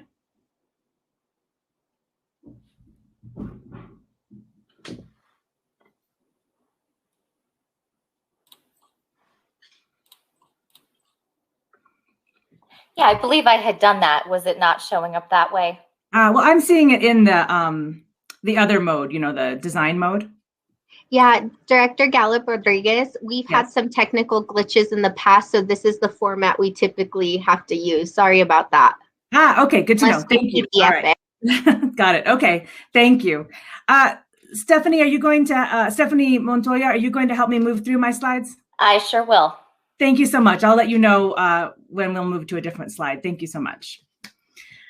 Okay, everybody, thanks for hanging with us. There's always a few technical glitches or confusion here as we move through, but it looks like we're on our way to go already. So thank you very much. So just to reiterate, my name is Amber Gallup Rodriguez. I'm the director of the Adult Education Division of the New Mexico Higher Education Department. I'm brand new to the position. Just started a few weeks ago, but I'm not new to the field. So I'd like to spend some time this morning talking about the hidden gem that is New Mexico adult education, and that is adult education in general. Okay, slide 2.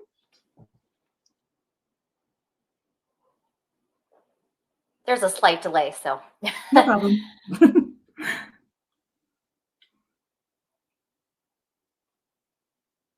Did the slide change? It has not. All right, we'll just do it this way. Thank you, Stephanie. All right. So in this brief presentation, I'm going to touch on 4 main topics just to give you a taste of where we're going. I'm going to talk about our programs. We have 24 high quality programs around the state, all of them free to eligible adult learners. And so I'm going to highlight all that they offer us here in the state. I'm also going to talk about the need that we meet. I think a lot of folks understand that we here in adult education offer high school equivalency preparation. That's HSC, which I'll use as an acronym I'll use a lot.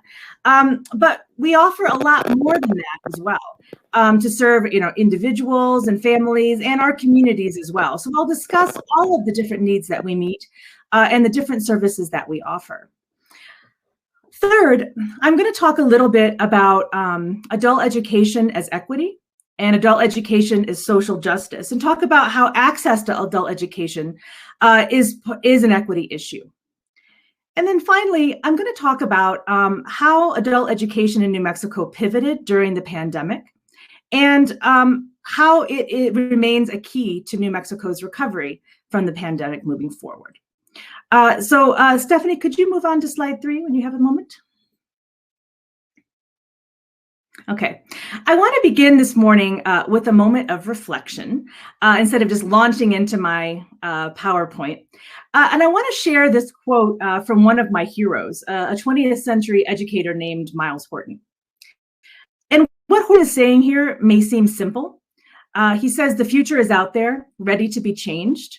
You must be creative, imaginative, and courageously dedicated for the long haul. And although this sounds simple, in it, he shares 3 deep truths about adult education and about learning and educationally striving and achieving as an adult. First, he is saying that change is possible. Every individual, no matter their past or no matter their age, can work towards a better future. Nothing is written in stone, and everyone has dignity and a future. Second, in this quote, he's implying that change can be transformative. Through creativity and imagination, new understandings arise, and people can create a new and better reality for themselves.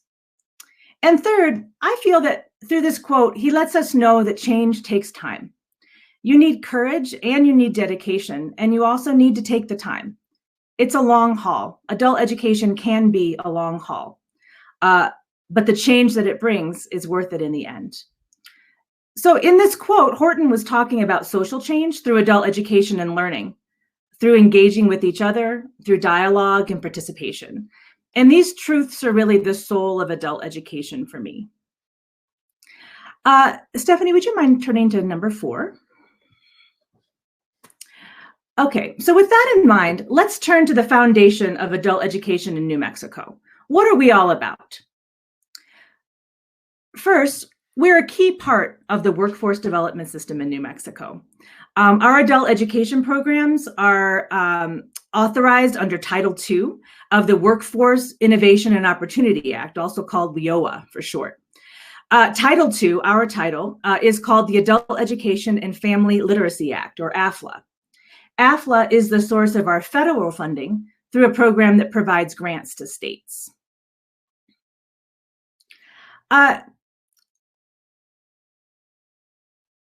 Here in adult education, we're also all about supporting adults. We assist adults to become literate and to obtain knowledge and skills needed for employment and economic self-sufficiency. We assist adults who are parents or family members to obtain the education and skills that are necessary to becoming full partners in the educational development of their children.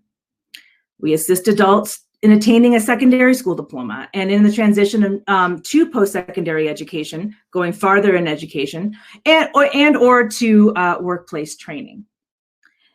We also assist immigrants to improve English language skills and civic skills. So our role in supporting the adults to providing a foundation for adults in New Mexico who have foundational skills gaps is primary. And finally, we serve eligible students. So these are students that, and I wanted to take just a moment to mention this because we often have questions about, well, who is eligible for our services? So to be eligible for services, our free services in adult education, our students are at least, you have to be at least 16 years old and not enrolled or required to be enrolled in secondary school. You need to be a resident of New Mexico. And you need to have some sort of deficiency or a gap in basic skills and not have a high school equivalency or a person who is an English language learner. So either one of those, right? Many of our English language learners do have high school equivalencies in their native countries, but may need English language services. Okay, slide 5, please. Okay.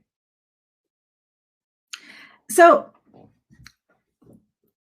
in terms of the needs that we meet and who we are, our learners are a diverse mix of New Mexicans.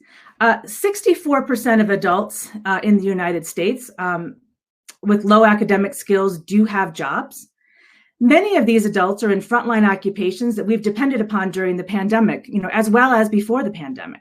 But some of these occupations pay low wages, and many adults lack the preparation to succeed in higher education and most training. Many of the folks we work with are young people.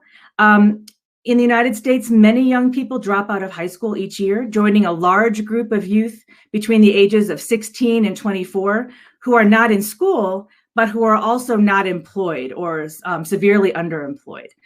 So this group comes to us as well. We find them in adult education soon after they drop out of high school.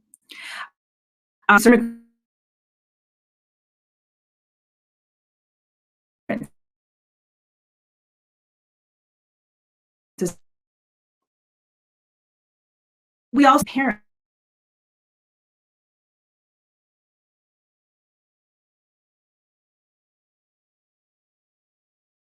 I think it's some work and in other elements of educational journey.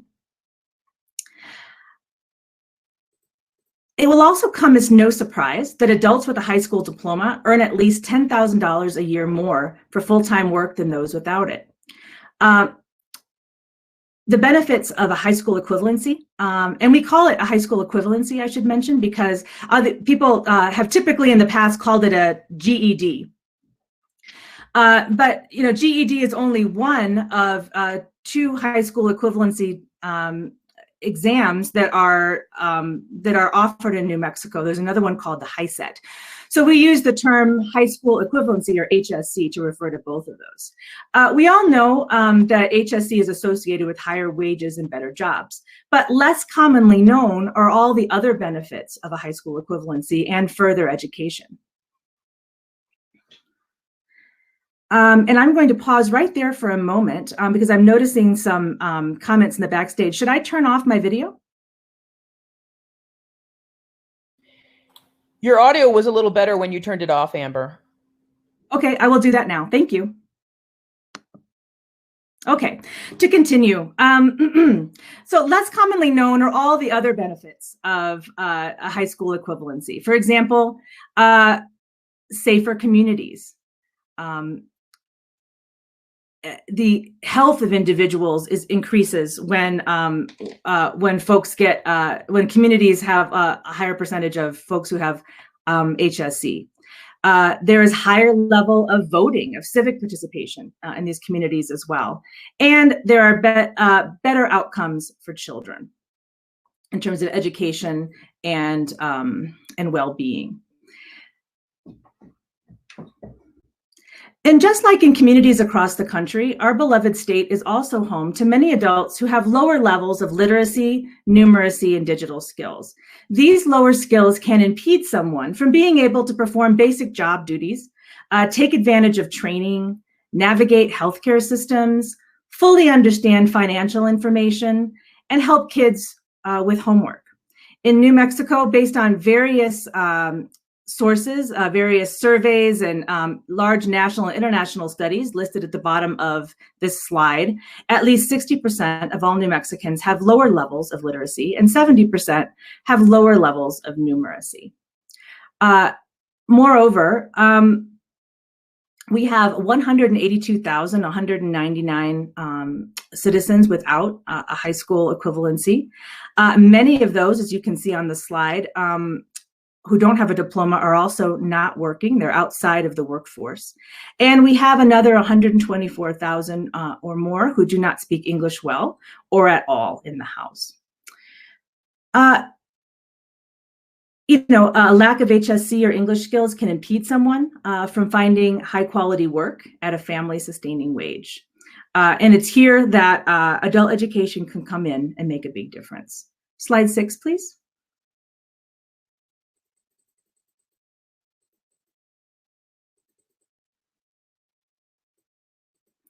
Okay, thank you. Oops. Thank you. Okay. So who are we here in New Mexico? We have 24 programs around New Mexico. Most of our programs are based in higher education institutions, or HEIs, but we have several also that are based in community-based organizations. We also work with the Department of Corrections and have programs there. We serve around 10,000 students each year. I think there's a missing zero from that slide. 10,000 students a year, not 1,000. And our programs are also skills-based. That is, people move up through our different levels based on the skills that they demonstrate, not on grades, for example. It's not a grades-based type of program. We also offer classes in a blend of modalities. So before the pandemic, programs offered classes in person, online, and in blended hybrid formats where there was some online learning or at-home learning and some learning in the class. This will continue into the future, but of course, during the pandemic, we all pivoted to a strictly online environment, and we'll discuss that a little bit later. We also provide a number of free services. I mean, all of our services are free, but in addition to preparation for earning an HSC and strengthening our foundational literacy, numeracy, and digital literacy skills, we also offer a lot of other services that sometimes people are not aware of. As I've mentioned several times, I'm very proud of our ESL and civics courses, helping immigrants prepare to become citizens. We also provide family literacy courses in most of our programs, which provide training for adults to learn with their children and to help their children grow and succeed in school. Interestingly, we also offer assistance to transition to post-secondary education. So if folks want to go on into community college to get their associate's degree or their bachelor's degree, we help prepare folks and help them with that transition to post-secondary education. We provide workplace readiness skills training and education for those who seek it. And we also develop collaboratively with community partners and educational partners, career pathways to help adult learners move through a dedicated pathway towards the career of their choosing. One of these career pathways programs is called Integrated Education and Training, or IET. So IET is an evidence-based service approach that provides adult education and literacy activities alongside workforce preparation activities and workforce training for a certain occupation or an occupational cluster. The purpose of IET programs is to accelerate credential attainment and progress along those aforementioned career pathways. Later on this morning, I'm going to facilitate a panel discussion that focuses on career pathways and IET programs around the state through adult education. So, I recommend that you not miss it. I think it's going to be very good. And we've got a lot of good presenters for that panel discussion. Okay, and finally, our programs are held to performance standards. NMHED is New Mexico's eligible entity to receive federal AFLA funds, AEFLA, as I mentioned earlier, the Adult Education and Family Literacy Act funds. States must at least demonstrate AFLA is the source of our federal funding, but we also have state funding as well. States must at least demonstrate their fiscal maintenance of effort to continue to receive federal funds. And so with both federal funds and state funds come together to fund the Adult Education Division of NMHED, which is, again, New Mexico's eligible entity to receive federal funds. We provide leadership, we provide compliance oversight and technical support to our 24 programs. We are also helped develop and are bound by the state WIOA plan, in which all the title partners came together and made a plan and a set of guidelines for us to use and to hold programs to. So programs are also held to those performance standards. The U.S. Department of Education requires that local adult education provider subgrants be issued competitively in multi-year grant cycles. And we're actually in the process right now of we have put out a request for applications for the new multi-year grant cycle here at the Adult Education Division. So if anyone is listening in an adult education program, you can find more information at our website for that grant competition.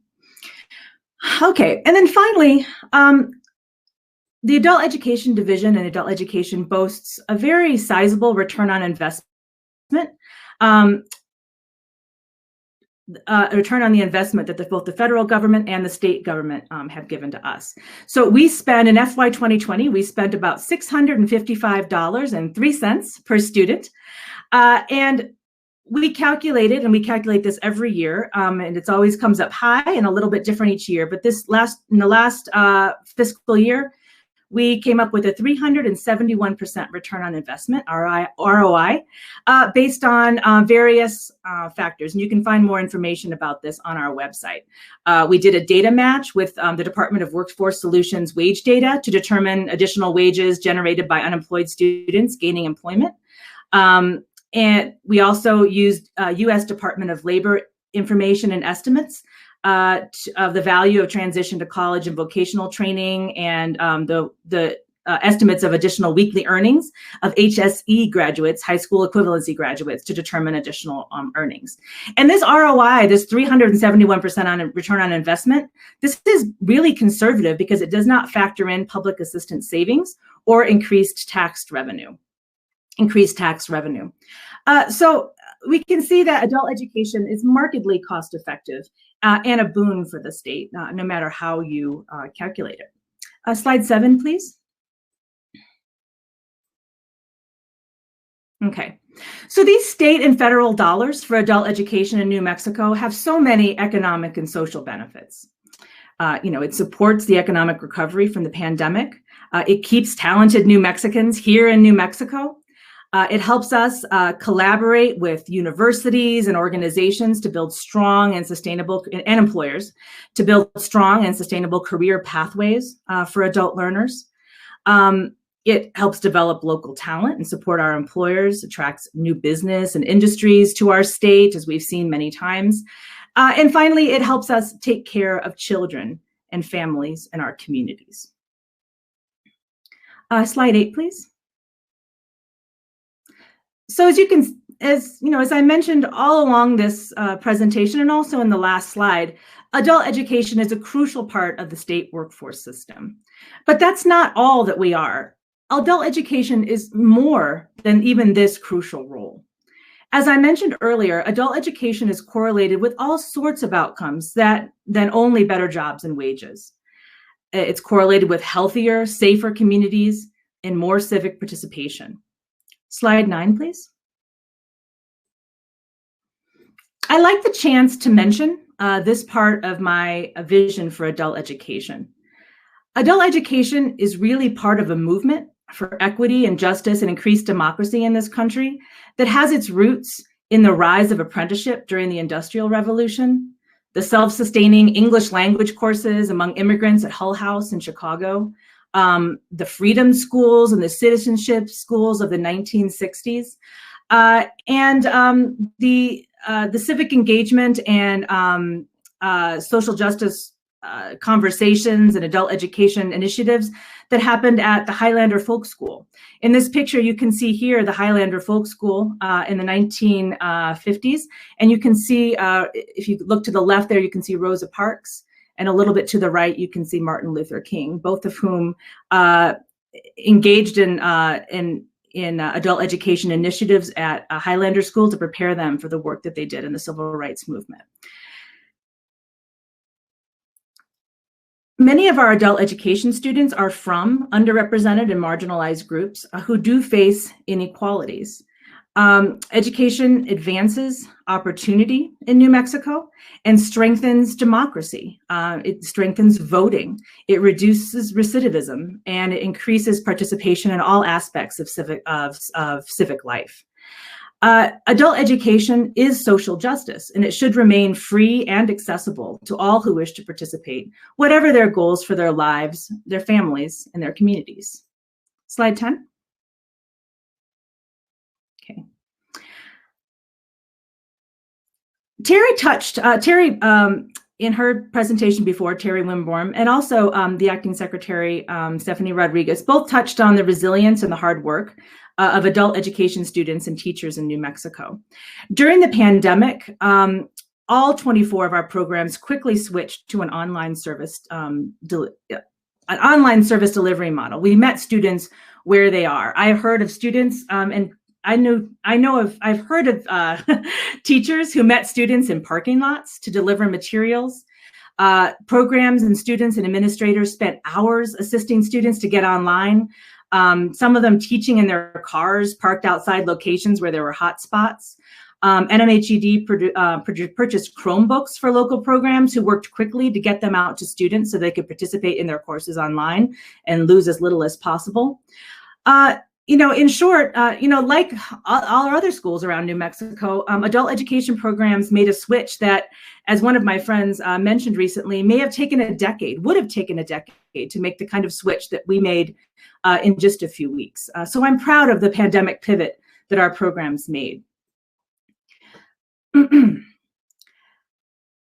We also have a strength in adult education that I think bears repeating. We are where the students are. Adult education is an important part of the communities in which our programs are based. And due to our longitudinal, high-touch, contact model with communities, we're often able to reach folks in that community and serve them at a deep level. This is one of the strengths that we have, that we're able to, that we're so close to the families and the communities, and we know them for such a long period of time, that we're sometimes able to make a big difference and support them in ways, that add a lot of value to the community. And finally, I want to mention that we're still here. As we approach the end game of, the most acute public health crisis in living memory, we will find a key to the recovery of our economy and our communities and our children and adult education. Slide 11.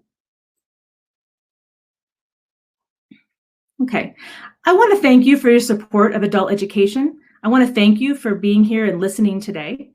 For more information, I've listed our website here.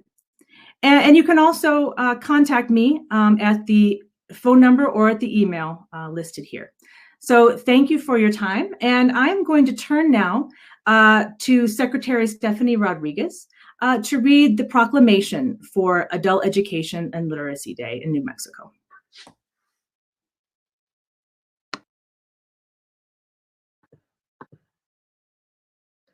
Thank you so much. I am pulling it up now. All right, so we have the official proclamation right here, and I'm going to read it verbatim as we're supposed to do in order to announce a day.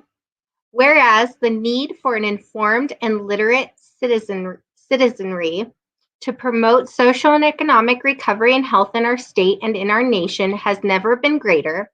And whereas New Mexico's free adult education programs have provided essential education support opportunities before and throughout the COVID pandemic.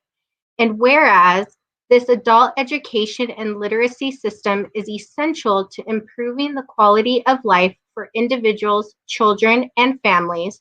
And whereas New Mexico's 24 adult education programs provide free instruction, support, and test preparation services for residents seeking to attain a high school equivalency credential. And whereas these programs also support New Mexican adults to strengthen core literacy, numeracy, and digital skills, learn English as a second language and civics, and prepare for college or to immediately enter a career pathway. And whereas adult education programs served 9,520 adult learners for the 2019-2020 program year, with 655 New Mexicans attaining a high school equivalency credential, 1,463 transitioning to higher education or vocational training, and 7,500 gaining employment after participating in the program. And whereas the New Mexico Higher Education Department, the New Mexico Adult Education Association, all 24 of New Mexico's adult education programs, New Mexico's network of community-based and nonprofit literacy organizations, and many partners are committed to increasing access to education and literacy in our state and addressing unemployment and underemployment. And now, therefore, I, Michelle Lujan Grisham, Governor of the State of New Mexico, do hereby proclaim March 9th, 2021 as Adult Education and Literacy Day throughout the state of New Mexico. There you go. And if we were in the rotunda, we would all be clapping and cheering. So I know you all are doing that. We can't see you, but I know you're doing that. Thank you very much, Secretary Rodriguez. Okay, I am going to, we're running a little bit ahead of time right now. So what I'm going to do before I start our speaker's corner is show one of the two videos that we have today. We've been working with students and we created a video of some of our students letting you know how adult education is helping them. And so I'm going to go ahead and show that to you. And I'm going to assume that I know what I'm doing. As soon as my my little colored wheel stops spinning, and then we go here, and I'm going to share my audio, and then I go here. Let's try this.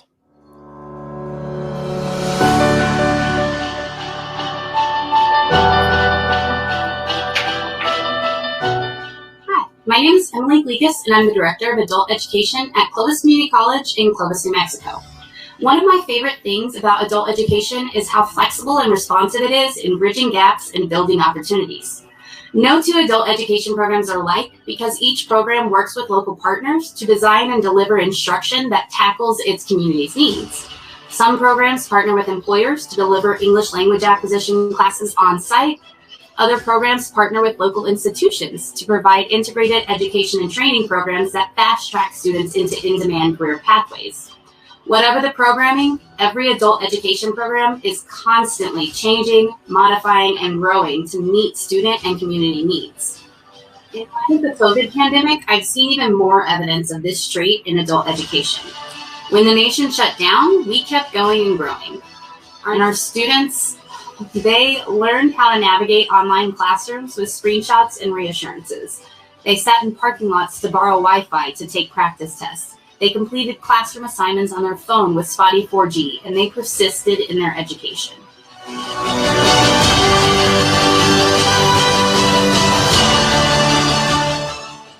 Hi, my name is Patricia Tena, and I am here to talk about my experience at Eastern New Mexico University of Roswell.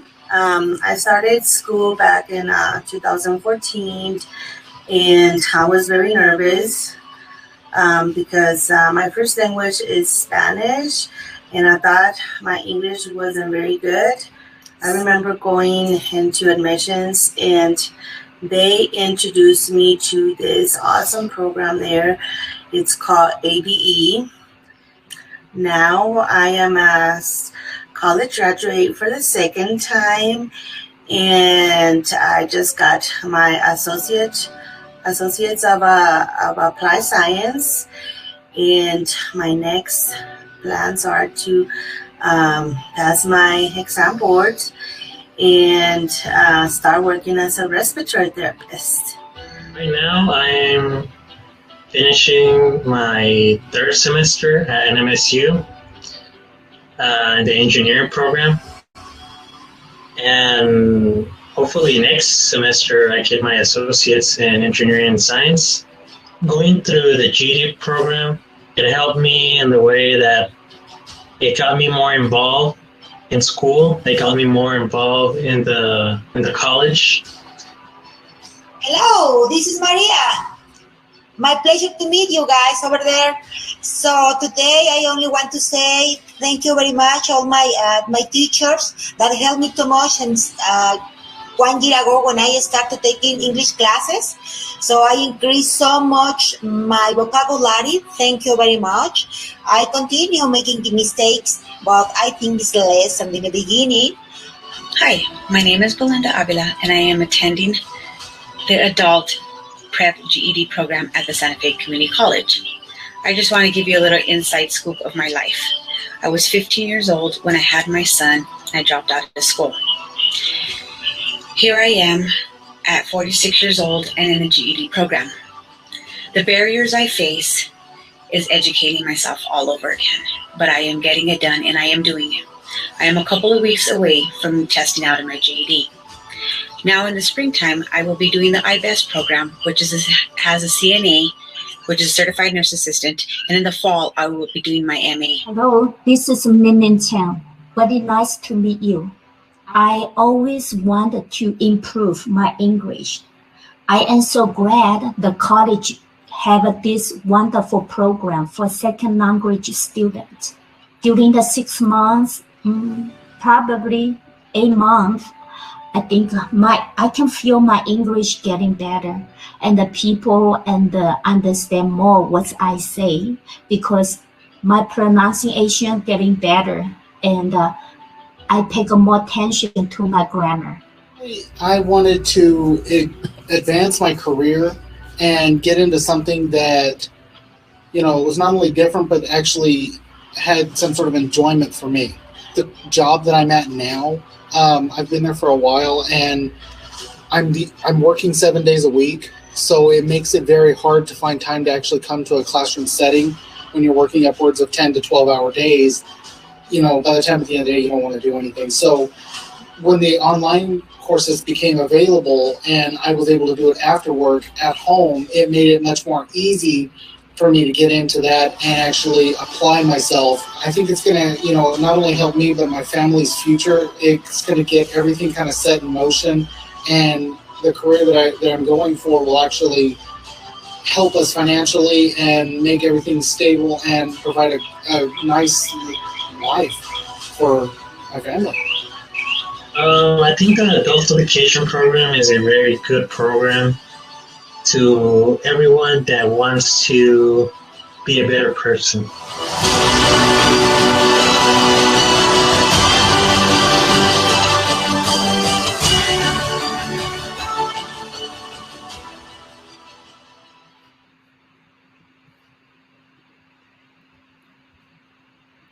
Okay.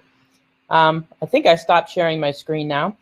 All right, then. I am going to start our Speaker's Corner right now, and I'm going to introduce Jamie Trujillo, who is going to talk to us a little bit about being an adult ed educator in New Mexico.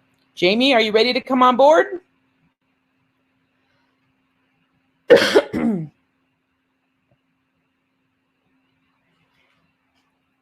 Jamie, you have to request? Oh, there you go. Okay. All right, Jamie. You're on mute, Jamie.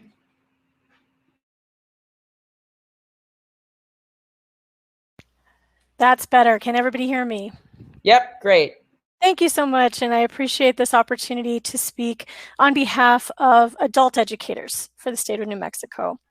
My name is Jamie Trujillo, and I am the Program Director for the Albuquerque Adult Learning Center in Albuquerque, New Mexico, as well as the President-elect of the New Mexico Adult Education Association. And even though I've worked in the adult education field for 16 years, I fell into the field by chance.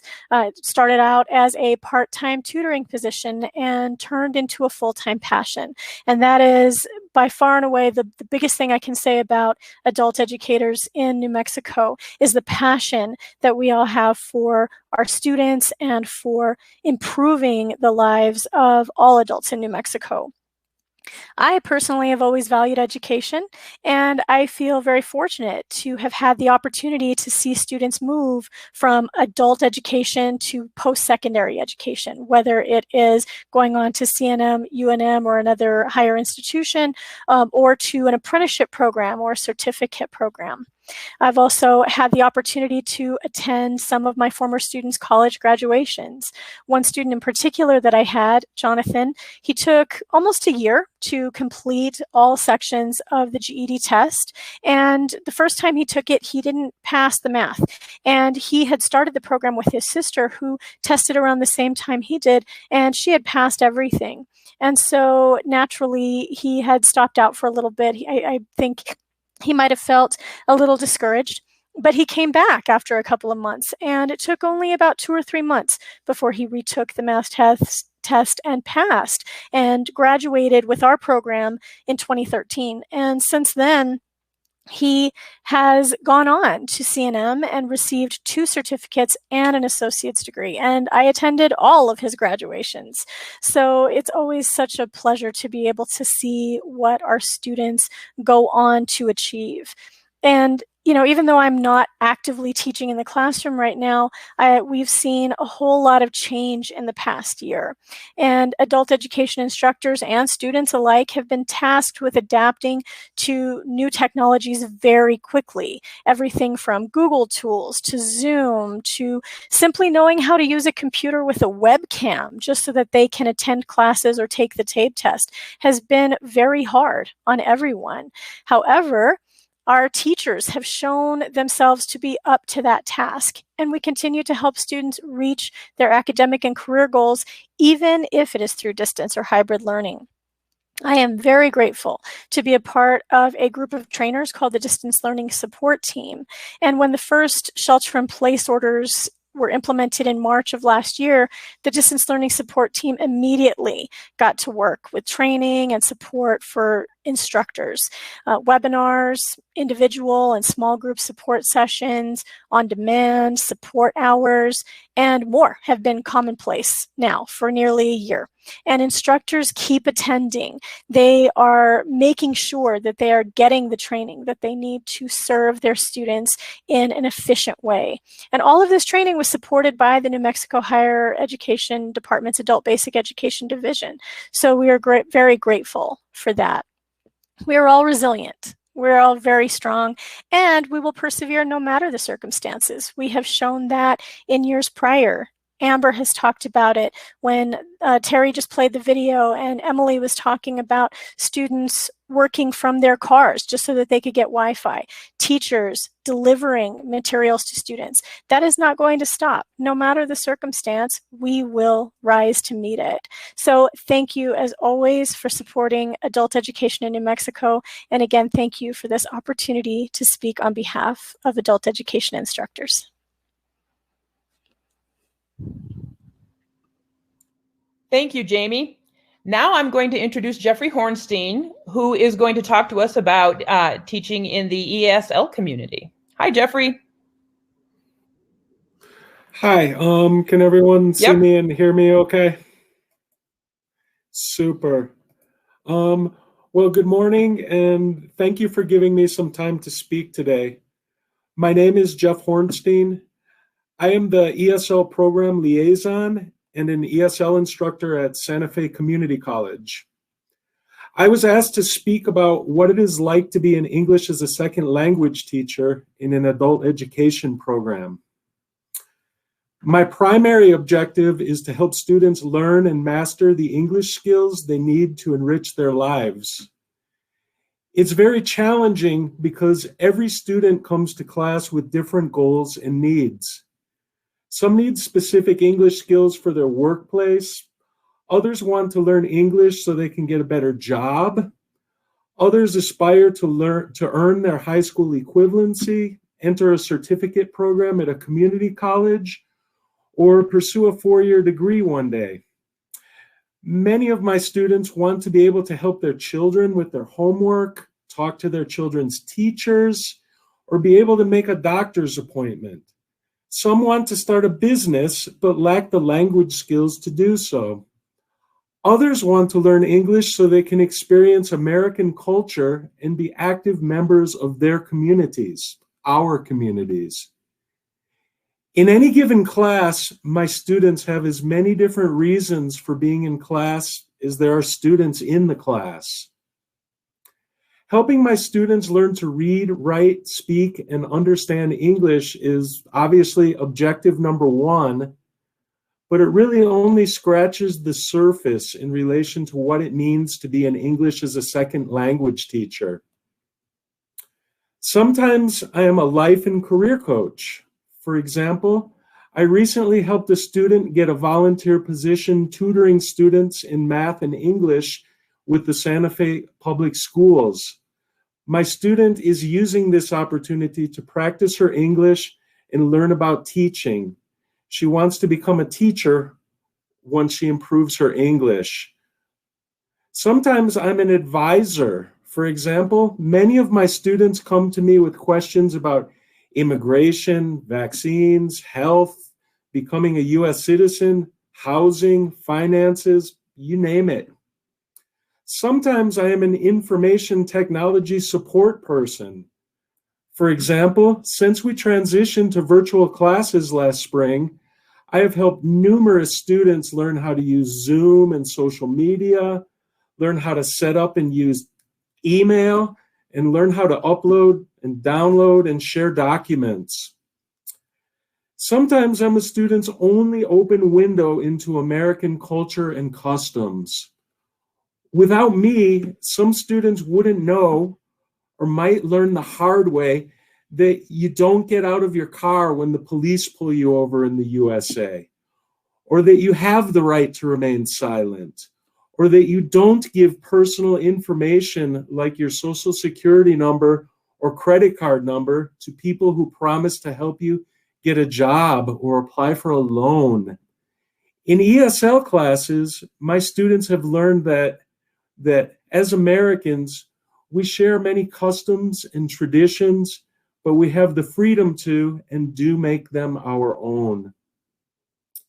Sometimes I am the only native English speaker a student knows and feels comfortable interacting with. A lot of responsibility comes with this. As an ESL teacher in adult education, an ESL teacher in adult education is an English teacher, a confidant, a supporter, a cheerleader, and at times a friend to his or her students.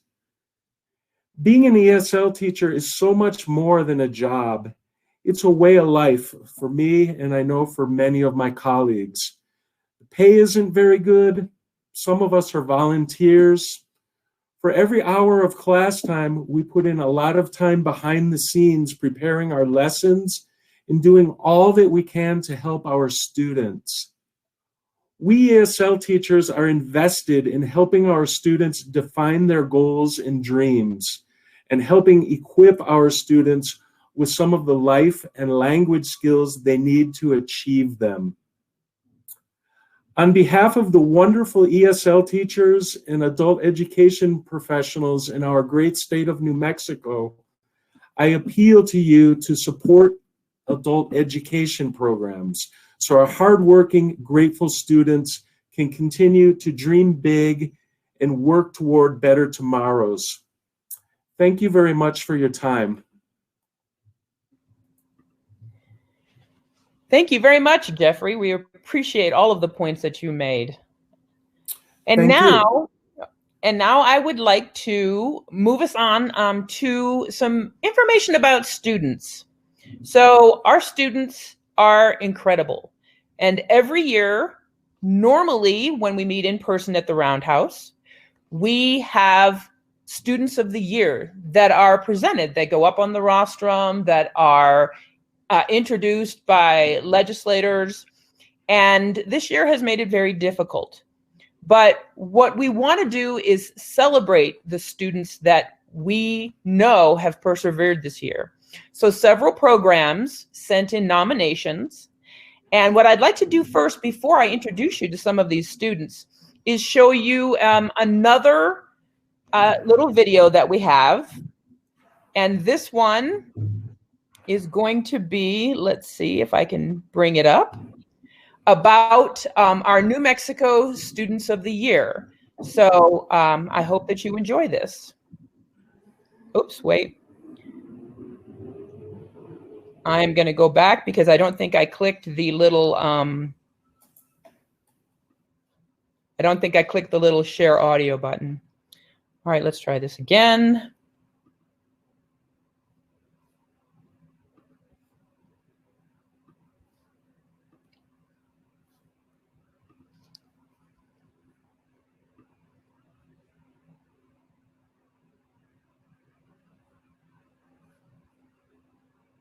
And it's not playing. Let's see.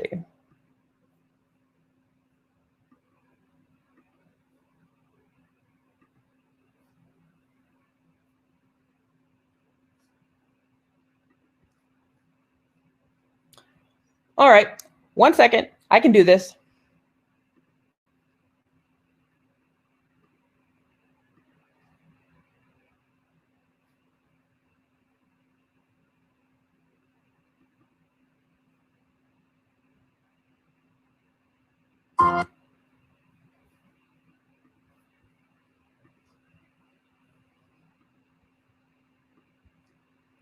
Okay, now the Students of the Year.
All right then. Well, I hope that oh,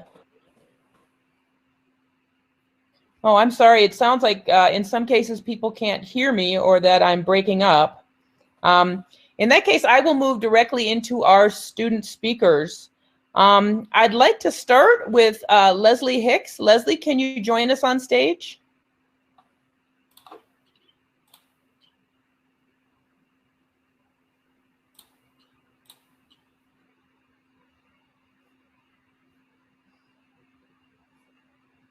Hello. Hi, Leslie. Go ahead and tell us a little about yourself. I'm a single mother with 2 children. They're 8 and 9. I dropped out of school when I was 16 after I got pregnant. I tried taking my GED practice test back then, but I figured it was too much of a complication with having children and being pregnant. And so I waited a few years. It took me 4 years to get my diploma, but I finally got it in January. I was working at McDonald's and I found the ad for the adult education program, and I started attending classes while I was cleaning restrooms at McDonald's.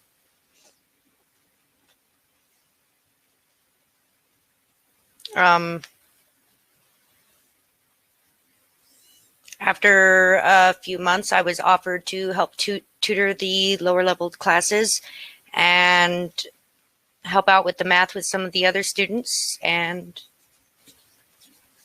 hopefully in August, I will be starting my basics in college. Is it? Thank you very much, Leslie. We appreciate your coming here to speak. Okay. All right, now I would like to introduce Teresa. Teresa, would you like to join us backstage? Teresa Altreras. Yes. Hi, Teresa. Go ahead and tell us a little about yourself.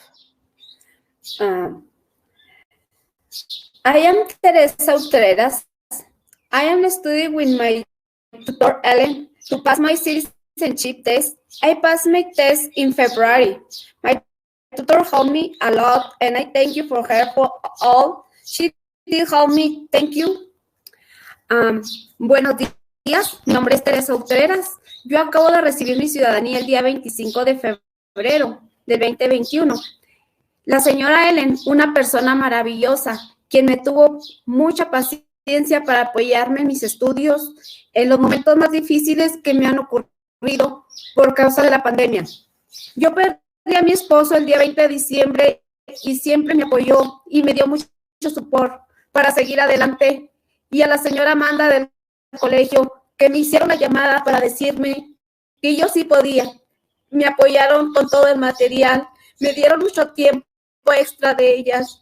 Yo les agradezco a la oficina de Somos, que también me brindó apoyo para llenar mis aplicaciones. Me ayudaron con una tableta para poder hacer mis clases por Zoom. Les agradezco a todos por el apoyo que recibí de ellas, a la señora Helen, infinitamente gracias, a la señora Amanda, a la oficina de Somos por el apoyo que me han brindado y gracias por darme esta oportunidad. Les agradezco mucho. Buen día. Gracias, Teresa. Thank you very much. And now I would like to introduce Rosa. Rosa, are you backstage? If you could join us on stage.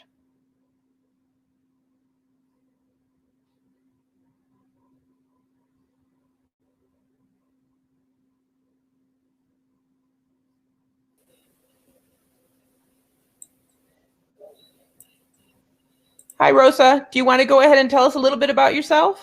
Hi. Yes. Well, I have 4 kids, and I'm originally from Mexico, and I've been living here in the United States for 12 years. And well, I never thought I would give myself a second chance. I kept making excuses like, "Oh, I'm gonna be okay if I don't have a diploma," because I had to come to the United States. I had to drop out high school. So there was no way that I was going to find the time after I had the kids, and I kept giving myself excuses. I even joked that if I started, they probably were going to send me back all the way to kindergarten. And I just felt comfortable, like I was just going to stay in the same job, probably until maybe I got terminated. But then there were those times that my dream of becoming a chemist would come back, and I felt bad that I gave up. And sometimes I will say, well, I already gave up, so there is nothing else to do. But maybe I was so embarrassed that I had to make different decisions to start again. And I finally found the courage to give myself a second chance. And I'm really trying to pursue that dream once again. So I had to overcome a lot of barriers, like being embarrassed that my English might not be perfect since it's my second language. And finding help with childcare was always one of my biggest barriers, because I just didn't feel comfortable leaving my kids with somebody else other than me or my husband. And then I had to change my working schedule. But everything seemed to be going good until the pandemic crisis unfolded. And I just felt like I was not going to be able to make it this far. And I even joke sometimes that maybe it was the universe telling me that I was not meant to reach my goals, but I decided that I was not going to give up. So when I least expected, I was finding those extra minutes in the day for my education, between being a mom and coaching my kids through the online learning, and then also juggling my work and the house chores. I'm not gonna lie, sometimes it gets very difficult, but this is an opportunity, and I'm gonna continue to work really hard until the day I get my high school diploma and be a step closer to the dream that I had when I was a teenager to become a chemist. And I also want to thank my instructor, Claudia, because she's always there for me, and she's always encouraging me and my classmates, and she's always cheerleading us and always finding ways to maximize our learning. And when I feel like I might just give up and throw the towel, she always has kind words to give me strength to keep on going. And one of the things that she always says that kind of motivates me a lot is practice makes progress. And I feel very confident that soon I might get my GED, and it's all thanks to the support of my family and my instructor. Thank you very much, Rosa. We really appreciate your coming on to talk with us today. Now I'd like to go ahead and introduce Maria Fernanda. Maria, are you backstage? Do you want to join us on stage? Yes. Hi, Maria. Go ahead and tell Hi. us a little about yourself. Thank you. Hello, my name is Maria Fernanda Saavedra. I am from Colombia. I am business administrator. I have a master's degree in business management. I have a son and a beautiful granddaughter. I have lived in Santa Fe, New Mexico since January 2019. I have been happily married since July 2019. When I arrived in the United States, my knowledge of English was almost zero. Fortunately, in the summer of 2019, I started my English studies at the Santa Fe Community College in the English as a Second Language program. I am currently taking 2 level 3 classes in the program. In these difficult times that the world is going through, I am trying to make the most of the tools and opportunities that they offer me to learn English. I feel very grateful and fortunate to be in the program. The college has never left its students alone, and they have supported with us everything they can. I feel very fortunate to belong to this community, to have met such wonderful people, especially the excellent teacher who love their profession. That is why they practice it with such passion. Studying English has completely changed my aspiration and plans for the future. It's obvious that if I want to be fluent in English, I must dedicate time to it. Not only what my teacher do for me, but also what I can do in a self-taught way. My teachers are also my friends. I am volunteer for the Santa Fe Public School to practice my English and explore possibility for my future work. I know that the path I have to travel to learn the English languages is not easy, but with each passing day, I am a little closer to my goal. Thank you to Santa Fe Community College and to my teacher for your support, advice, and motivation. When I can work as a teacher in Santa Fe, you will be my example to follow. God bless you. Thank you. Thank you very much, Maria Fernanda. Thank you. Okay, now I would like to introduce you to Michaela. Michaela, are you backstage? You want to join us on stage? Excellent. Hi there. Go ahead and tell us a little bit about yourself. Hello, my name is Michaela Medina. I am 23 years old. I would like to talk to you about the program that I am in. The reason that I joined iBest is because I heard good things about the program, and also I joined the program because the teaching program that I am going for is amazing, and they teach you so much in 3 semesters. In iBest, there is one class that we take, and it helps us on our academic goals. We also go on a website called Essential Education. We also work on our reading by going on another website called Newsella. And to tell you the truth, I feel that the programs and the class has helped me grow academically in what we have been working on. The reason you should keep funding the program, keep funding the iBest program, is because there are a lot of people that cannot go to school in the daytime, and people with a disability that learn at a different pace. I went to school at Chaparral Elementary, Atalaya Elementary, DeVargas Middle School, Santa Fe High School, the Kiva program, and the Santa Fe Community College. What challenges that I have faced is school has not always been the easiest for me because of my disability. Being home because of the coronavirus has been one of my biggest changes. Going from public schools to the Santa Fe Community College has been a big change. My career goals have always been to become an early childhood teacher for kids that also have a disability.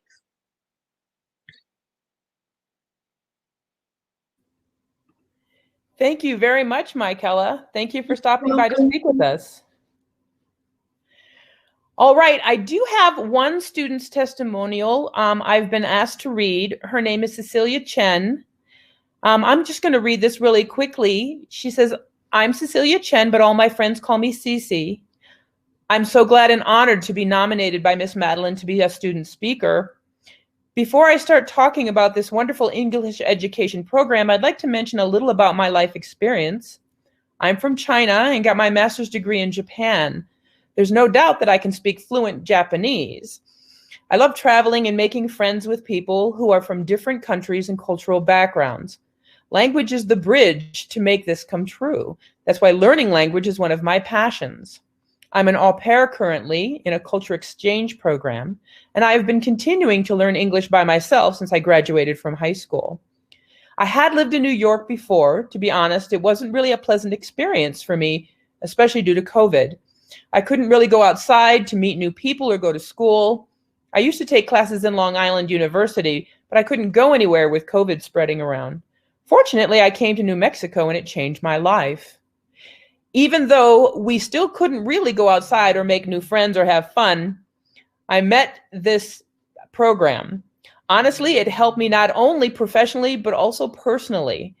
I've been taking classes from the University of New Mexico since last July. It's just more wonderful than I can express. First, my English is getting better and better compared with before, especially my oral English. It's improved so much. Recently, I'm trying to improve my reading and writing skills more with Miss Madeline. She's one of the kindest and most patient teachers I've ever seen. I have enjoyed her every class. What I've been getting from her classes is not only professional knowledge, but also friends. I met wonderful classmates too. We talk about our life every time before class starts. We share our daily life or our opinions together. Considering the COVID situation, it's so nice to talk with someone like this. I used to feel so lonely when I was in New York. However, I don't feel that way anymore, thanks to my caring host family and this wonderful English program. Also, I want to say thank you to my teachers and classmates. I will go back to my country in June, but I'm definitely going to miss everyone so much. This will be an unforgettable experience for the rest of my life." And now I'm going to turn it over to, let's see, let me make sure I'm on the right track here. I'm going to turn it over to Amber, who's going to get us started on our panel discussion. Amber?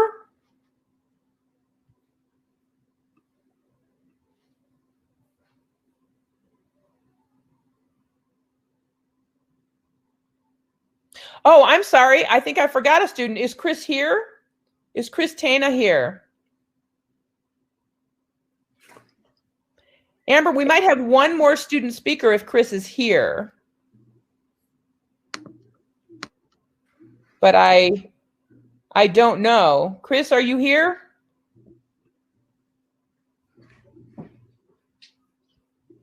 Okay, I'm going to go ahead and get us started on the panel discussion, and then if Chris is able to come in a little bit, we will have him speak after the panel discussion. Amber, back to you.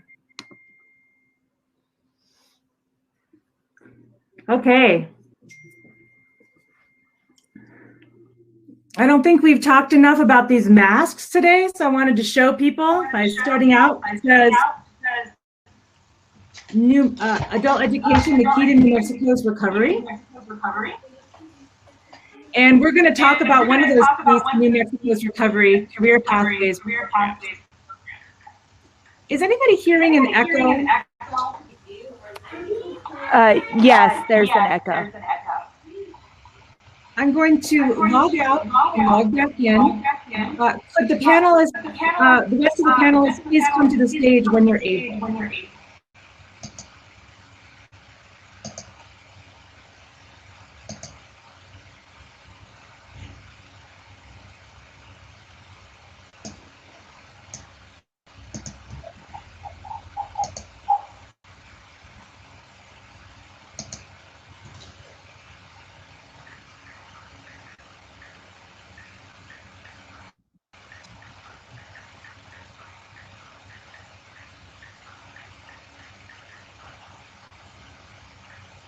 I'm hoping there's no echo.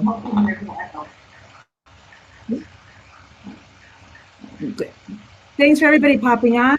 We'll have Chris pop on, and I'm going to get off in a second. Oh, Kristen,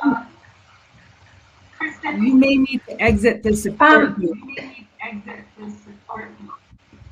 Yeah. I need to get off. Can you hear me? Yes. You can? Can you hear me?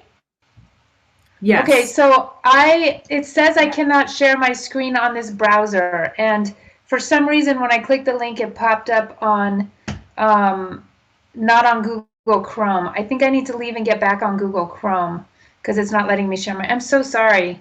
No problem. But I'm going to leave and come back on Google Chrome. I'll be right back. Are we on or we're still backstage? I think we're on.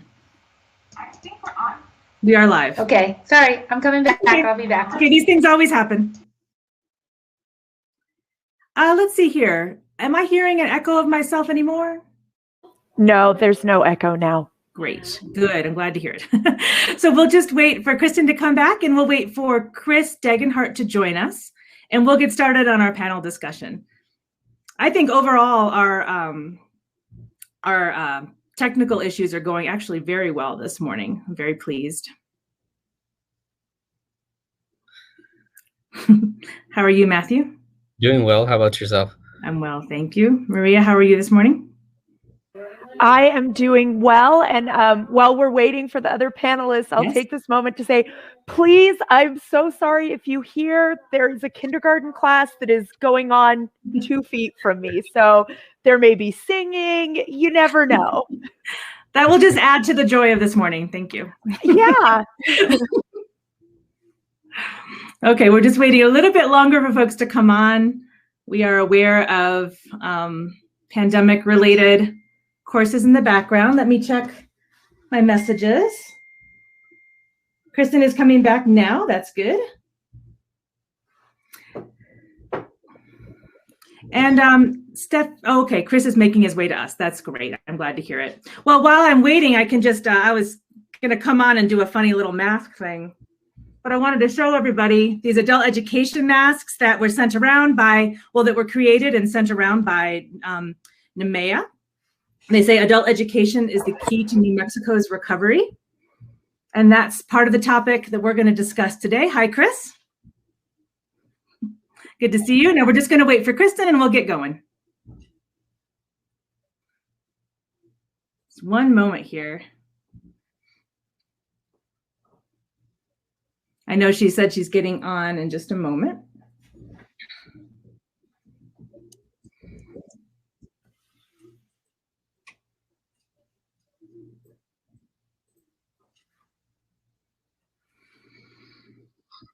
For those of you who are just tuning in on the stage, I want to tell you that this is the Adult Education and Literacy Day at the Virtual Roundhouse.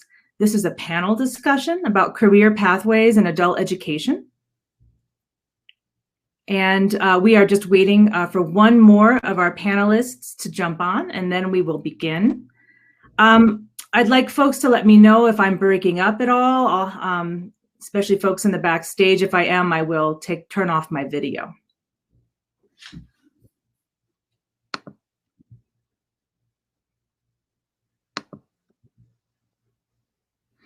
I'm looking at some of the comments and the stage right now.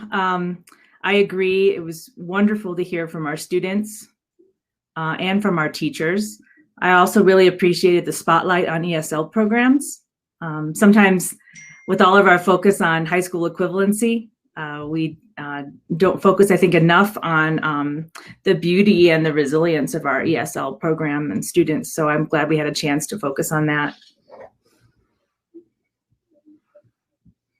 Okay, here comes Kristen in just a moment, it looks like.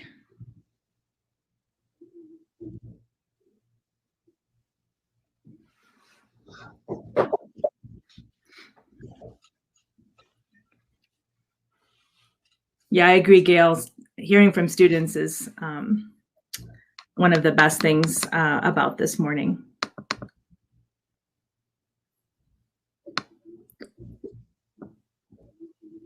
Okay. Well, I hear that Kristen is making her way to us.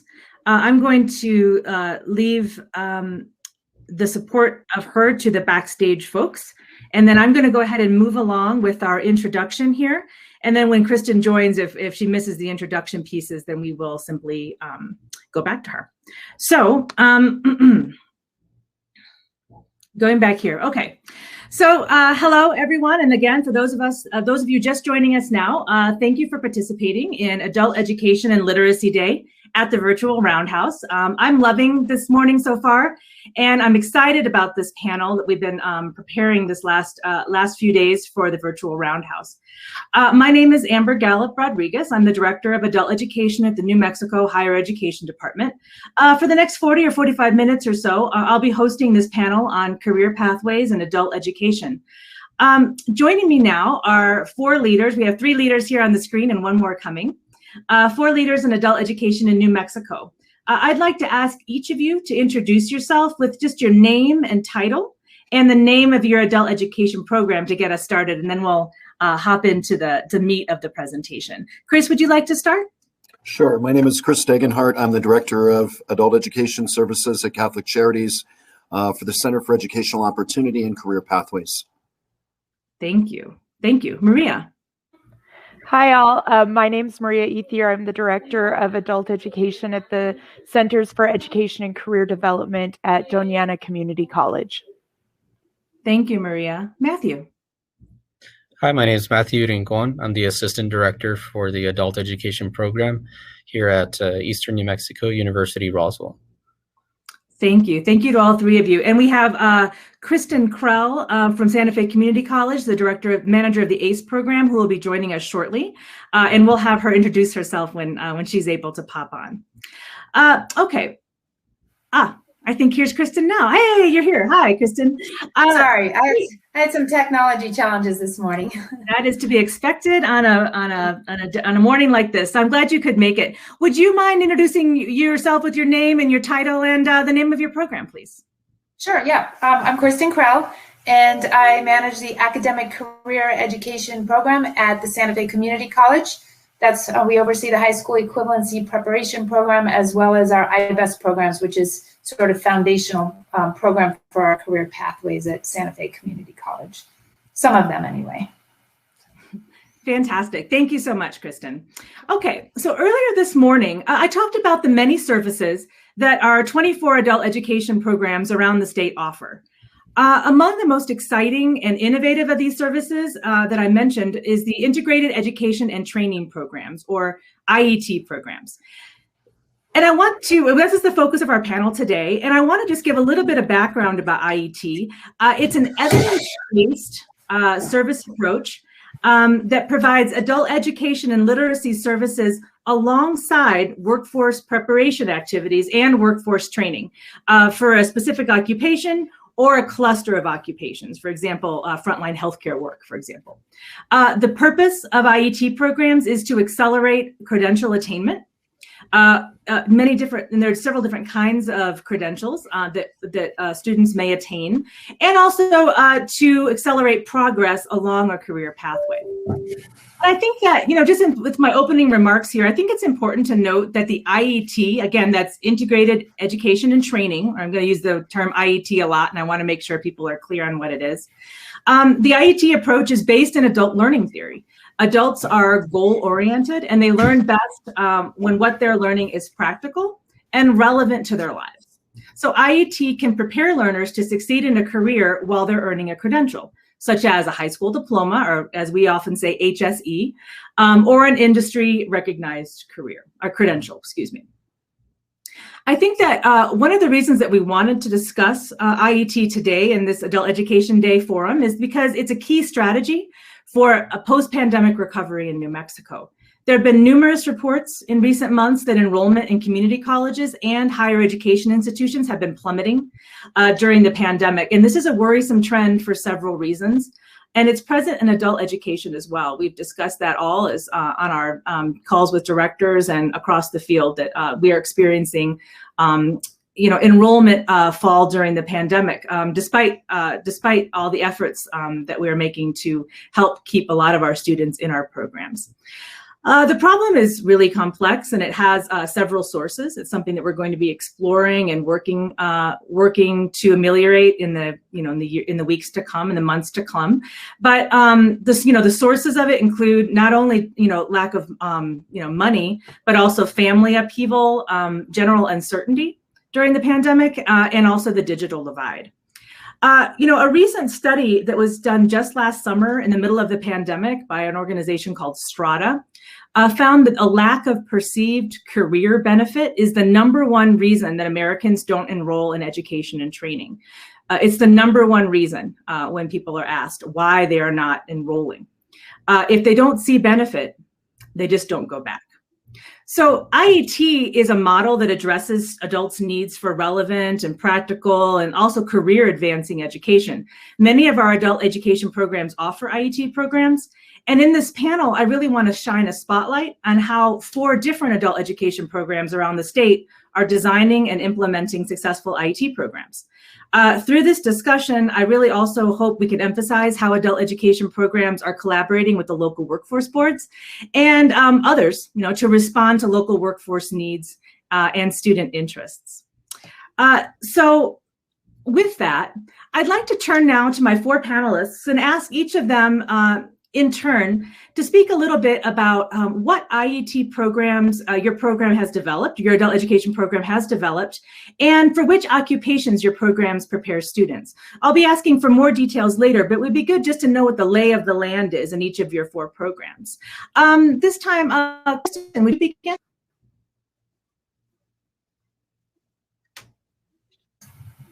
Okay.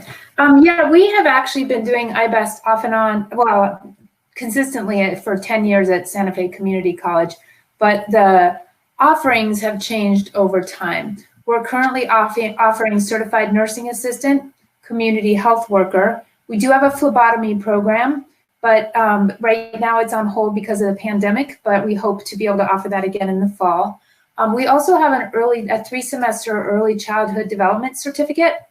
And we are working on a 3-semester automotive. It's automotive repair and light repair. And it's a 3-semester certificate. That'll be new for us starting in the fall. Thank you very much. That's fascinating. And Kristen, you mentioned a term, iBest, which is not a term that I had defined in the beginning. Could you tell us a little bit about what iBest is and why you use it interchangeably with IET? Sure. iBest is one model. It's probably the most well-researched model of IET, Integrated Education Training. And iBest stands for Integrated Basic Education and Skills Training. It was developed in Washington State. I think it's been around 15 years now. And as I said, it's very well-researched, and it's a co-teaching model. So the way iBest works is you have a content teacher. So it's the skills teacher of, the teaching the content of either certified nursing assistant, the auto repair technical teacher, and it pairs an adult education instructor that focuses on math and literacy development, And they work together. They come up with an integrated curriculum, where integrating both objectives from both the content as well as the basic skills. And they work together, they teach together. The basic skills instructor oftentimes sort of introduces the pedagogy that sort of builds comprehension. And then we also have, IBEST oftentimes has a lab that accompanies the class so that students can come to that lab and really focus on getting the support that they need to move forward. So that's the model that's the IET model that we have used at Santa Fe Community College. Great, thank you. Thank you for that clarification. That makes a lot of sense. Okay, thank you. Maria, could you talk us a little bit about what you're doing at Doñana? So we piloted 3 programs last fiscal year. We haven't had the kind of historical IET programs that they have at Santa Fe. So we piloted 3 programs last year: a CNA program, a building and okay, no, baby, I'm in a meeting. Oh my gosh, I am so sorry. Oh, that happened to me yesterday in a meeting.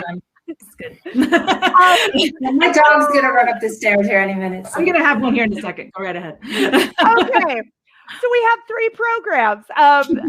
CNA, which we started last year, and it was a very successful program. Building and construction technology, leading to a core credential that is an industry recognized credential that is provided by NCCER, which is a national accrediting body for the building and construction trades. And then we also offered a first responders course. This year, it's been a little bit of a challenge. We've continued offering our building and construction IET, and we are looking to develop for launch in the summer a IET program focused on early childhood educators who are seeking state licensure, who need to pass English 111. And so we're working on kind of a language institute to serve speakers of other languages. Thank you so much. That's fantastic. You know, Maria mentioned, and I think also Kristen mentioned, a CNA or Certified Nursing Assistant IET program. And I think it's important to note for those who are listening that healthcare IETs make up nationally about half of the IETs around the country. They're very popular. Healthcare, obviously, as we all know right now, during the middle of a global pandemic, is in high demand, but it was before as well. And, you know, one thing that our adult education programs are doing is helping to create those pathways into those frontline occupations, you know, so that it benefits not only students, but also our communities who are ever increasingly in need of these important workers. Maria also mentioned building and construction IET, which is also a very popular and common one around the country. And I know that Chris Degenhart, you folks are also working on some construction IETs. Could you tell us a little bit about your programs? Sure. At Catholic Charities, we have 2 IET programs. Both of them have National Center for Construction Education and Research certification. The first one is our apprenticeship program with the New Mexico Roofing Contractors Association that brings students to high school equivalency, English for special purposes, NCCER certification, as well as apprenticeship certification from the State Council of Apprenticeships in New Mexico. And the second one is we purchased a Caterpillar simulator for heavy equipment operation. And we're going to be launching a heavy equipment operation certification that also carries with it National Center for Construction Education and Research certification, as well as apprenticeship status, as well as contextualized learning for high school equivalency, as well as ESL or English for special purposes. Our Roofing Contractors Association is a fee-for-service model where we are actually getting paid to provide the instructor. It's loosely based on the IBEST model because our instructor is also a former roofer and an engineer. So sometimes he is providing the academic and the high school equivalency portion, and other times he's also actually doing the vocational piece in conjunction with the modules from the New Mexico Roofing Contractors Association to bring them to apprenticeship. The heavy equipment operations has a labor market index starting salary of $53,000. We're working with New Mexico Oil and Gas Association, also working with our Center for Refugee Support to put non-traditional employees and folks that are precariously employed into hard hat industries, and also looking at putting women into those roles as well. So really reaching out to demographics that would be non-traditional, so to speak, with forklift, backhoe, dozer, and I think drill bit in terms of that certification and that apprenticeship status. Thanks, Chris. That was great. I've long been inspired by the things you guys are doing at Catholic Charities with IETs. And I'm glad you mentioned, I just wanted to give a quick shout out. You mentioned the work that you're doing, and I know that a lot of other programs are doing around the state in making sure that non-traditional communities that are non-traditional for these occupations, or that have access issues to these occupations are addressed specifically in the design of the IET or the design of the pre-apprenticeship or apprenticeship. And I think that's a real strength of our programs and something that we really bring to the workforce development world here in New Mexico. And I'm glad that you mentioned it. Matthew Rincon, could you mention what you folks are doing down in Roswell? Sure. Like Kristen mentioned, we're also following the IBEST model. We do have 2 healthcare. We have a certified nursing assistant and emergency medical technician. Our newest one started in January. It's an entrepreneurial skills training program. That one is designed to help students. We chose it because it helps them to learn how to run a business. It focuses on workplace ethics, how to communicate, budget, time management, taking initiative, critical thinking, and resilience. So that was something that we found that was needed in our local area and expressed by local businesses. So that's why we chose that as our 3rd IET program.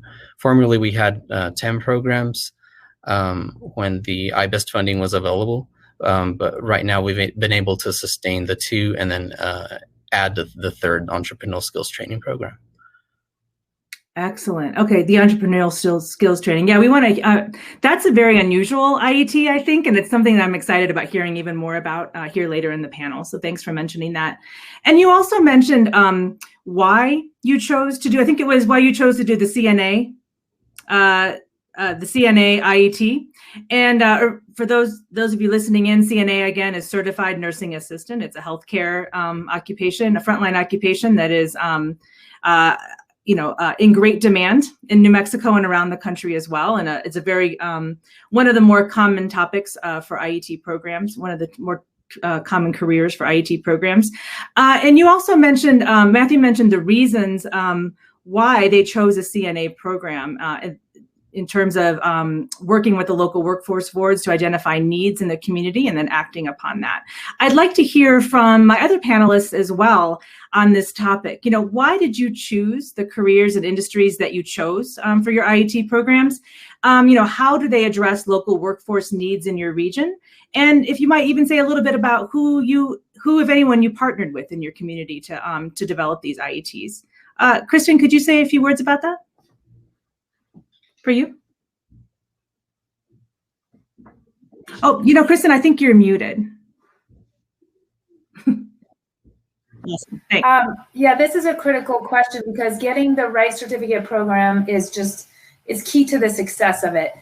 So I think the first thing to look at is that we looked at, and that I believe all programs probably either do or should, is looking at those programs that are most in demand. So if you're at a college, a community college, that's really looking at the programs that are on the eligible training providers list, which is the regional boards. They have a list of programs that qualify for WIOA funding. So looking at that is one piece. Looking at where there's most demand in the community is another. The third thing that's really important is the partnership. I mean, we partner and talk with the folks in the health department all the time. I mean, we're talking many, many times a week. And so making sure that there are folks that are open to partnering. If they're not open to partnering, it's just simply not going to work. The next thing is really it's important that it's a 1 to 3 semester certificate. And I actually have come, after doing this for 10 years, come to believe that a 2 to 3 semester certificate is the ideal length, because then the basic skills instructor has more time to build those math and literacy skills and more time to help students pass the high school equivalency. If they are only in there for 1 semester, and we've seen this because we now have many years of experience with it, there's only 1 semester, the chances of them getting that industry credential and the high school equivalency in 1 semester, it's very rare. So more time allows for the attainment of both credentials. But with that said, we've still chosen to go with the CNA, even though it's 1 semester, with the understanding that they probably aren't going to get the HSE in that time frame. Then encourage them to continue on with their phlebotomy or CHW that stack within a medical assisting associate's degree, so that they have more time to get that HSE. So those are the main things that we look at. Thank you very much. I'm also glad you mentioned that issue about time, because I think that is, it's a misunderstanding that I think folks often have, when we're working with employers, workforce partners, organizations out in the community. It's important that we, continue to work to communicate to partners about the length of time that adult education can take. It's not immediate. It doesn't happen overnight. It's not going to happen in a semester. This is a commitment that we make to the individuals, to the students, to their families and their communities, and we can see great results, and we have seen great results, but we need the time to put it in for the educational process to go forward. It's transformative, but change takes time. Thank you, Kristen. I wanted to ask Maria if you've got some comments about the way that you identified needs in your community and work with local workforce partners in development of your IETs. So we carefully examined LMI data. We looked at what industries and industry sectors were identified in the local workforce plan and also in the state plan in development of our programs. So we did consider the eligible training provider list, but we also understood that if there was a program that wasn't on that list but met other reasons why we would want to partner, we could probably work with our workforce partners to get that program listed. So we did a lot of background research, and then we also met with our partners at the college, at the credit side of the college. The training the training portion of the IET program for us is all provided through certificates and programs that are already part of Doña Ana Community College. So the Building and Construction Technology Department were very excited to work with us, and it made for a really dynamic IET offering. And the CNA program was also, very excited to kind of start this program because they saw that graduating certified nursing assistants was really important to the workforce of Doña Ana County. So frequently students, just like Kristen said, start with a CNA, but then they stack other credentials on top of that. So it was really looking at the environment around employment in our community. Thank you. And I think you made an important point also that I want to highlight. One of them being that, we collaborate with employers and workforce partners to develop these IETs and develop these career pathways and highlight these career pathways. But we also work with the colleges themselves. They become a partner in the development of these pathways and helping students to move through the different levels and these stackable credentials, right? A pathway is, the reason that we use the metaphor of the pathway is because there are different steps along the path, right? CNA is one of the steps, but there are other healthcare occupations that people can use and stack credentials in order to reach higher, if that is their choice. For the folks who want to stay at all different levels of the pathway, and that's completely legitimate. Chris, could you speak a little bit about the ways that you have worked with employers and other partners in the Workforce Development Board in your region to identify the need for the IETs that you have developed? Sure. One of the biggest things that we did was reach out to Workforce Solutions right away for sustainability of our programming, so that we could make the referral to Workforce, and then Workforce Connections will take on the student and pay for the tuition for the classes, as well as any type of personal protective equipment or tools or boots, hard hat, things of that nature. They'll cover the cost for all of that. We get reimbursed for that, which is a wonderful thing. But we were approached, we had reached out with a community partner, the Albuquerque Espanol Chamber of Commerce, and had reached out to them with regard to help 6 years ago with the New Mexico Roofing Contractors Association. And we were just looking to partner, and then they wanted to put together a contract where they actually pay us. So we provided that teacher, and they take care of that teacher's time. And mind you, when that teacher works on Saturdays, that teacher is working at time and a half. And they're covering the full cost of that plus benefits for him, which is really amazing. So it's a nice profit source for our center. That was based on the labor market index. And also what we were finding was many of the roofing companies wanted to advance, at least roofing companies in the South Valley wanted to do advancement for many of their roofers, but found that they didn't have a high school equivalency. And so by putting together contextualized learning around roofing and then building that into the modules that they were covering in terms of apprenticeship and National Center for Career for Construction Education and Research certification, we were able to build that out even more clearly and really bring those folks to apprenticeship and also get them advancement on their jobs, et cetera, and so on. The construction piece that we were looking at was that we were noting that there were so many different positions that were being outsourced to Texas and Arizona in terms of heavy equipment operations within the state of New Mexico. And so that was also an industry that we could look at, where we could look at a career pathway specifically for returning citizens. We wanted to do a sustainable project on the adult ed justice grant from last year. And so for sustainability, we decided to go with that heavy equipment operations piece with a community collaboration with Workforce Connections for referral to create sustainability of that program and get folks who are being discharged from incarceration into education and training that will get them jobs that'll start at $53,000 a year. And they don't have to check the box. So we were very specific in our intent in the populations that we wanted to serve and looking at a need within the community that would bring them to employability and, not just to obtain and sustain, but then to thrive within employment, which is what the Workforce Innovation and Opportunity Act is all about. So we were very specific and deliberate in our choices, and it's really, really paid off. And if I could just say, the fourth graduate of our first class of our roofing apprenticeship program went on to become, he started his own roofing company, became an entrepreneur, started his own roofing company. He ended up selling the company because he was hired as vice president of operations of a nationwide roofing wholesale house and is now making $75,000 a year. And it all started with that apprenticeship certification that he got from us at Catholic Charities 6 years ago. So it's amazing what some of these opportunities can turn into for students and some of the doors that it can open, et cetera, and so on. So.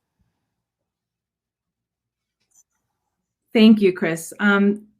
That's great. That gives me a lot. I think it gives us a lot to think about and really highlights the way that adult education programs are working within the workforce system as a crucial partner within the workforce system to meet student needs. And I liked the fact that you mentioned a student. And I think it's important. I should probably have mentioned earlier, and I'm glad that you didn't share any names or identifying information about students. I appreciate that. But I'm glad that at the same time we can highlight in general terms the experiences of some of our students. And I want to actually turn our attention a little bit now to talking about students and how they benefit from these programs.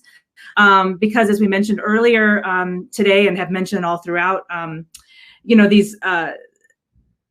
the work that we do is not only in service to the economy and not only in service to employers and the workforce development system, but of course also to individuals and helping individuals meet their own individual and personal goals, right? Whether they be career goals or otherwise. And in terms of IET programs, I want to do this change to a focus on the students themselves. And I've got a few questions related to students, and I thought what I would do is say them and then ask each of you to say a little bit about what you have to say on these questions. So, I'm wondering about how long it will take a typical student to complete the IET program. Kristen had mentioned the time that it takes to get through these programs and to be successful in these programs and how we support students. And I'm also curious about what other services lead to a success. That is, how you meet students' non-academic needs and maybe barriers they may face in order to help them succeed in these programs. And even if you have a story about a particular student, again, protecting their information, but could give us a little bit of a context for the work that you do. Matthew, we haven't heard from you in a while. Would you like to take this question first? Sure. Part of that goes along with our IBEST approach with the content teacher and our adult ed teacher. Our adult ed teacher, they have access to referrals, community referrals. So if a student is experiencing, certain barriers, our adult ed teacher can make sure that they are referred to that specific community agency to help eliminate barriers to completion. And that's about it. Thank you. No, that was great. I appreciate that. Thank you. Let's see here. Kristen, can you share a little bit? Yes, I will, definitely. This is so important. So in the IBEST program, one of the components is that there's, I hate to use this word, but some call it intrusive advising or active advising, but it's the idea of knowing that our population, there's a lot of students that have a lot of challenges and there's high risk life circumstances. And so it's the providing that support through advising outreach, support, problem solving, referring them to other resources. Certainly the co-teaching model provides that additional academic support so that they have a lab to go to ask questions, to get the additional support they need academically to be successful. The co-teacher provides the support with actually completing that industry credential, whether it's an assessment or a portfolio. So there's a big piece on that. But I do want to also say that without the WIOA Title I funding, this is really not possible for our adult education students. I think we're moving towards, through the Opportunity Scholarship, towards more funding opportunities for adult education students, but it's been such a tremendous barrier at times.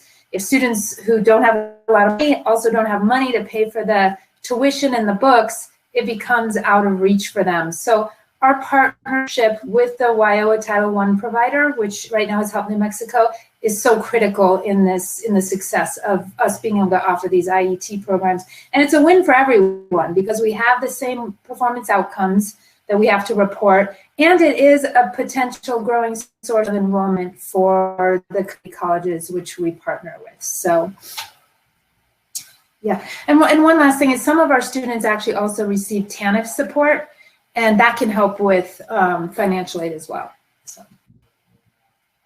Thank you for highlighting that and the importance of funding and the importance of the funding of adult education in general. Thank you. Maria, do you have some things to say on this topic?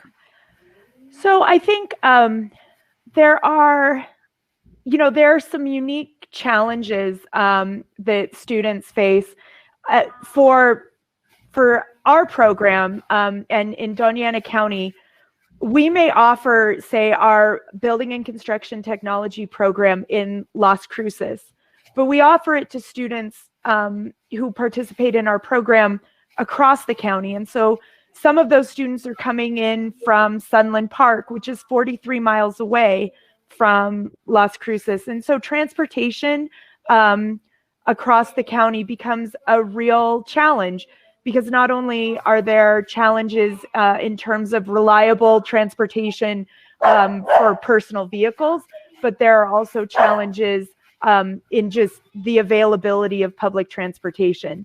and how that public transportation kind of works with the schedule of the classes. And that's something we have to take into account as we're developing these programs. So that's one of the barriers. I think the main barrier, though, is really braiding the funding in a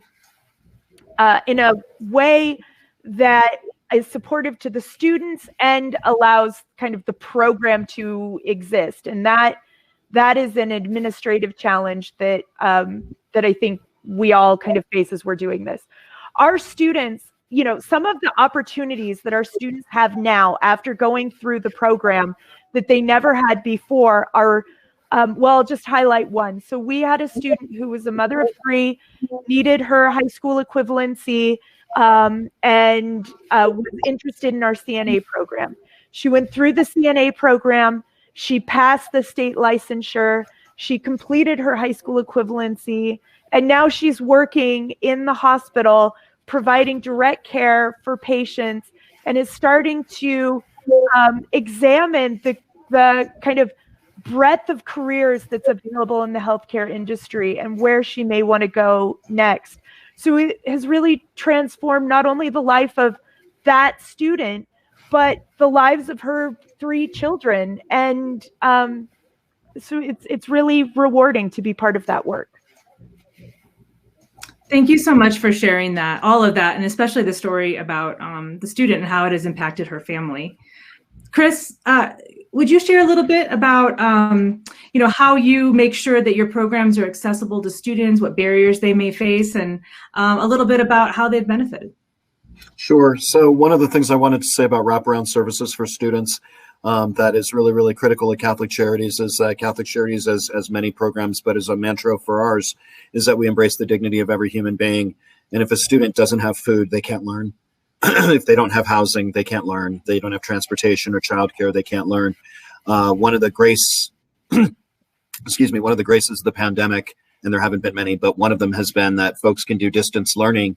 So for many folks who have had childcare as an obstacle, to be able to have a computer loan from us, we loaned out 200 Acer laptops to students in our program at the end of August, beginning of September. And so folks are able to take advantage of that and do distance learning and telelearning through Zoom classes, et cetera. But Catholic Charities also has wraparound services for housing, for senior transportation for folks that are over 55 years old. We also have a 5-star childcare that's on site at our location. And we also have case management services that are available. And so we are not connected to a college, but we are connected to an amazing agency. We're a part of an amazing agency that does provide those wraparound services. And I can't tell you how many times during the pandemic we have sent out not just laptops, but boxes of food to our students because they just don't have food, because they're not working, because they've been laid off, et cetera, and so on. And so to be able to have those things in one stop at Catholic Charities is really, really kind of amazing. And many of our students are too ashamed to ask, but we're always advertising. We have a community outreach program, community involvement center. And so anytime the mobile food bank is doing a distribution, we announce it to our students. Some of the new COVID availabilities for vaccination, we share out with our students. That always happens at the beginning of every class. And when you were speaking of, that from a social justice perspective, to me, adult education is not a right. It's not a privilege. It's a right. And I always tell my teachers that every single one of you is a civil rights leader, and every single one of our classrooms is a civil rights movement, specifically right now. So it's so critical and so important. So in terms of wraparound services for students, that's what we're able to do at Catholic Charities. And we're always willing to be a community partner with other organizations in the area or even within the state. If you have need for that, certainly reach out. We'd love to talk with you. Thank you, Chris, for mentioning that as well. I'm really glad to circle back around to that idea of adult education as a right and as part of social justice and access and equity for adult learners. And I've been pretty inspired to listen to all the different ways that our programs around the state are trying to address the significant barriers that a lot of our adult learners face, a lot of frontline workers face, transportation, childcare, nutrition during this pandemic crisis, and other wraparound services to address these barriers. So, you know, I want to just say a thank you to all folks who are here now, but also to all those listening. That this is I'm really glad and inspired to hear about the ways that people are addressing their students' needs so that they can learn and meet their own goals. These final questions that I have for all of you here have to do more like with reflection, asking you to reflect on your experiences designing and implementing these programs. I'm curious about, and you know, this is sort of a group of questions that I'll ask you, and you can choose to respond to those that resonate for you. One of them is, I'd like to know what you've learned more broadly through implementing your IET, excuse me. What has been most difficult, or what are the challenges that you've faced, and you know, what challenges do you deal with still? So this is a reflection of, you know, coming off of your experience, you know, what have you learned and what do you still face? Let's see here. Matthew, could you share? Sure. One of the challenges that we've experienced was promoting buy-in within our IET program, not only among students, but within, you know, our local institution or even our teachers. I think we were used to sticking to high school equivalency attainment and then also learning English, that this was something totally new for them. So to promote that buy-in, that was one of our challenges. Another one was access. Like Chris was mentioning, the technology, we issued Chromebooks, we issued backpacks with all the needed supplies that a student would need to successfully complete the program. And like our student of the year, I saw his video earlier. He mentioned that, it actually helped him to have an online program because he worked, 7 days out of the week. So in this instance, the pandemic actually, bridged that gap for him. It allowed him to attend more adult ed classes since they were all being offered online. Thank you. Yeah, that's an important point. Most of our students actually work, maybe not in the fields that they're aiming for, but they do work. And so our ability to be able to provide services online, even before the pandemic, was helpful. But now going back, I've talked to a lot of directors about their interest in continuing online services, right? In a way that's above and beyond what they did before the pandemic, because of what we learned and the way that it has been able to support students. So I'm glad you mentioned that. Kristen, do you have some reflections to share with us? Yeah, absolutely. I guess first and foremost is, in reflecting on this, I have been continuously motivated and inspired to keep trying to figure this out, because I think it's so critical for a state like New Mexico, where we have high levels of poverty and low levels of education across the state. And in Washington State, they refer to these IBEST programs or IET programs as a pathway out of poverty. And if we don't, there's over 200,000 adults in New Mexico without a high school equivalency, most likely living in poverty.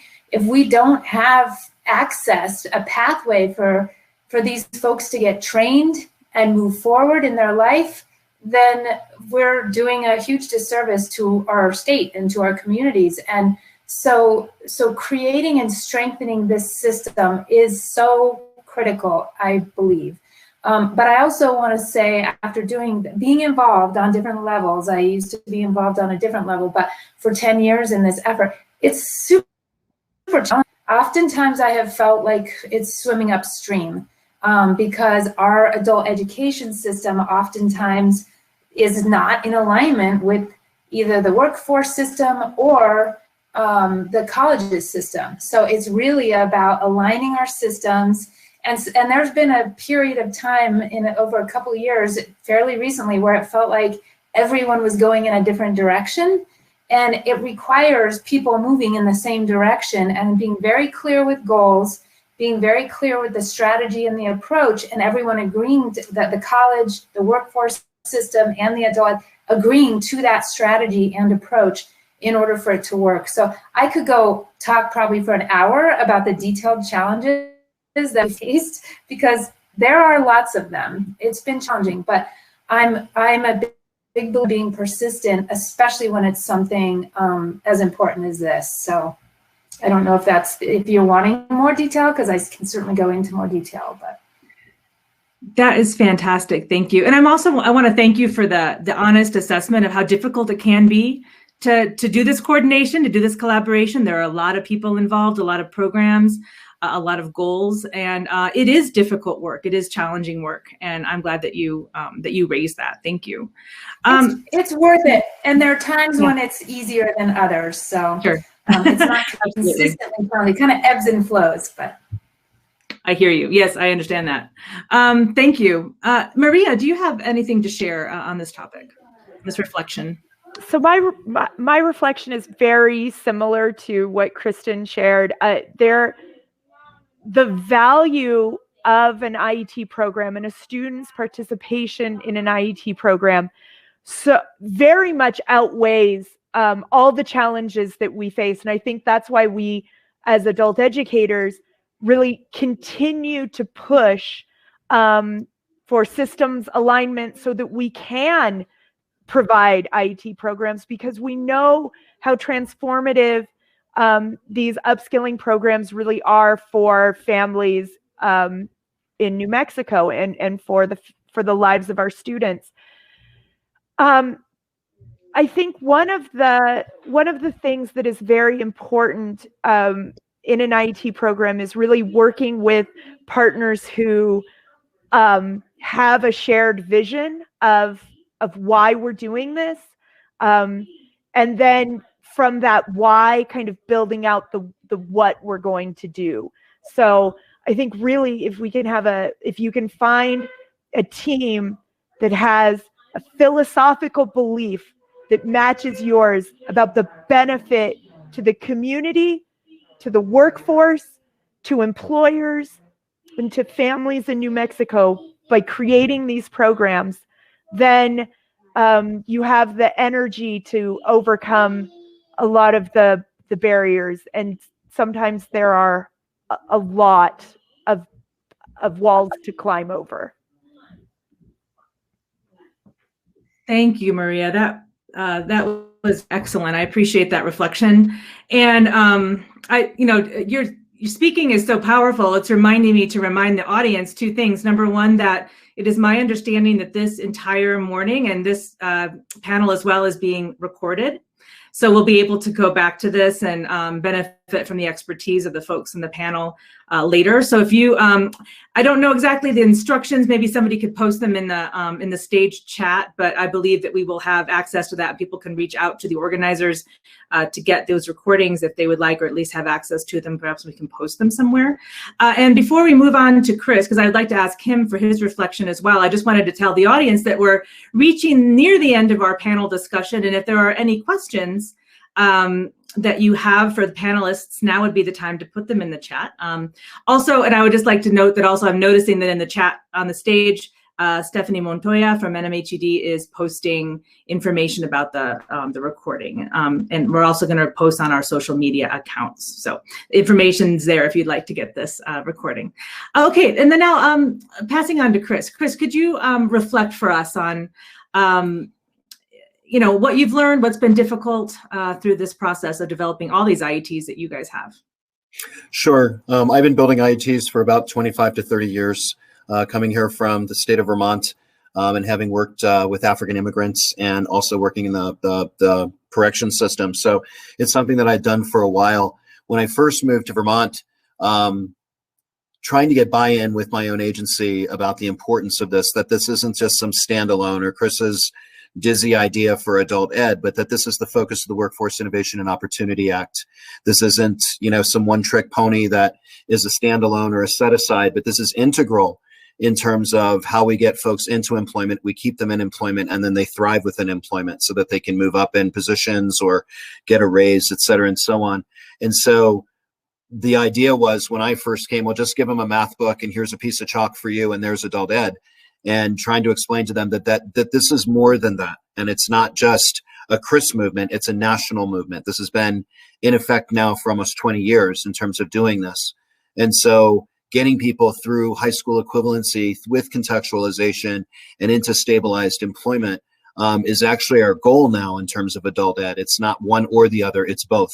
And it's an imperative. And so I've really enjoyed building out the programs that we have here in Catholic Charities. I did several of them in Vermont that are still in operation today and still graduating African refugees, as well as at the University of Vermont. And so this has been an absolute pleasure for me, and being able to go out into the community. I think anybody that's put together an IET realizes that you have to have a little bit of hustle. You have to be able to go out there and really bring people together, right, in a collaborative way, so that the community is partnering with the student. It's not just my agency; they're partnering with the actual student, and bringing them to a greater life for themselves and for their families, which that also enriches the community. So it's a circular effort. And then the last thing I just wanted to say was one of the biggest pleasures we ever had in our Roofing Contractors Association several years ago at a face-to-face graduation was we graduated a father and son from their high school equivalency. They did English for Special Purposes. They got their citizenship. They got their certificate of apprenticeship, as well as their certificate in roofing, which at the time was not NCCER yet. But it was a dad and a son who had both been in the program with us together. And I can't think of a prouder moment, for their entire family to be there.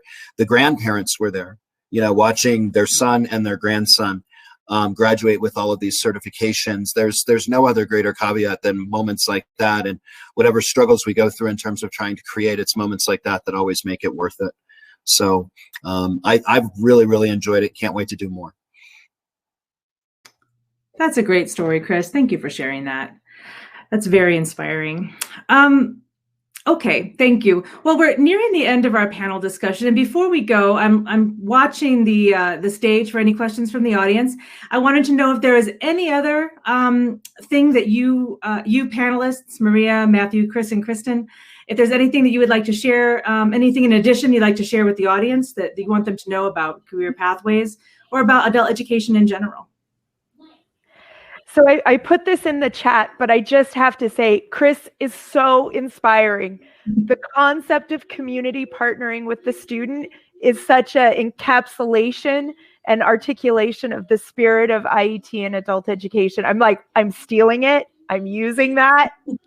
It's mine now. Thank you. It's all yours, Maria. There you go. Mm-hmm. I completely agree. I couldn't agree more. We have a question from the audience. Here's one. So panelists and any of you who would like to respond, the question is, how important is it that adult education students and non-traditional learners have financial aid opportunities? Would anyone like to take that? I mean, Chris, I'm happy to take it because I've spent a 2-year period where all of our funding sources that we counted on for 8 years all of a sudden disappeared for various reasons, and students ended up paying their own tuition. It's critical. It's absolutely critical. So I'm thrilled to see the Opportunity Scholarship being opened up to target more students who are in certificate programs, but also I think without requiring that high school equivalency, it is a systemic barrier to not have access for adult education students, access to credit-bearing training programs. It only makes sense. It's so critical, and we need to keep working on it because it's an ongoing challenge. So couldn't be more important. It's vital. It's vital. It's the thing that has to happen for successful long-term IET programmings. I think, yeah, one can't exist without the other in a sustainable long-term way. And there was a turning point. There was a study done out of Washington State called the Turning Point Study. It's several years old now, but what they found is that there's tipping point. There's a new tipping point to rise out of poverty. In the 80s and in the 90s, that tipping point was a high school diploma, but the new tipping point is 1 year of college, an industry recognized credential, So we need to have programs that are designed to move people into that new tipping point. And if we don't have access to financial aid funding for credit-bearing programs, we're delaying their ability to reach that tipping point and raise their families out of poverty. Thank you both. Well said. I appreciate that. And also, I don't want to go without, I have another question down here. What is the best way for employers to share these adult education opportunities with their employees? So how do we connect adult education and employers? Anybody want to take a stab at that? Chris? I think being able to embrace the employer and being able to go to the actual place of employment and present. I can tell you that years ago, I worked at a hospital, the Fletcher Allen Hospital in Burlington, Vermont, and I did a high school completion class every Wednesday night from 10 o'clock until midnight, where the first hour of the class was paid for by the hospital, and the second hour of the class was provided by the students. So students were in class 2 hours each evening, and that came about through a United Way grant where I went up to the hospital, I presented to their administration, they had great buy-in, and then we were able to create an enrollment for that class. And I had standing room only, especially considering the time of night that it was and going home in blizzards and all of that kind of stuff, living in Vermont. But it was so worth it. And the same thing is true here, being able to reach out to employers and going in and presenting. There's nothing better than somebody who's live and in the flesh, at the roofers to be able to field questions. What is Burlington English? Why is it important? Why is it important that they have a high school credential? And being able to ask and answer questions in real time, even if it's in a Zoom format. But I think that it's just so imperative that there's a warm handoff there, because employers are sometimes a little nervous to make this investment in people who don't have this type of training. It's a piece of income or revenue that they're putting out there without any guarantee that it's going to work. So if we're assured, they're assured.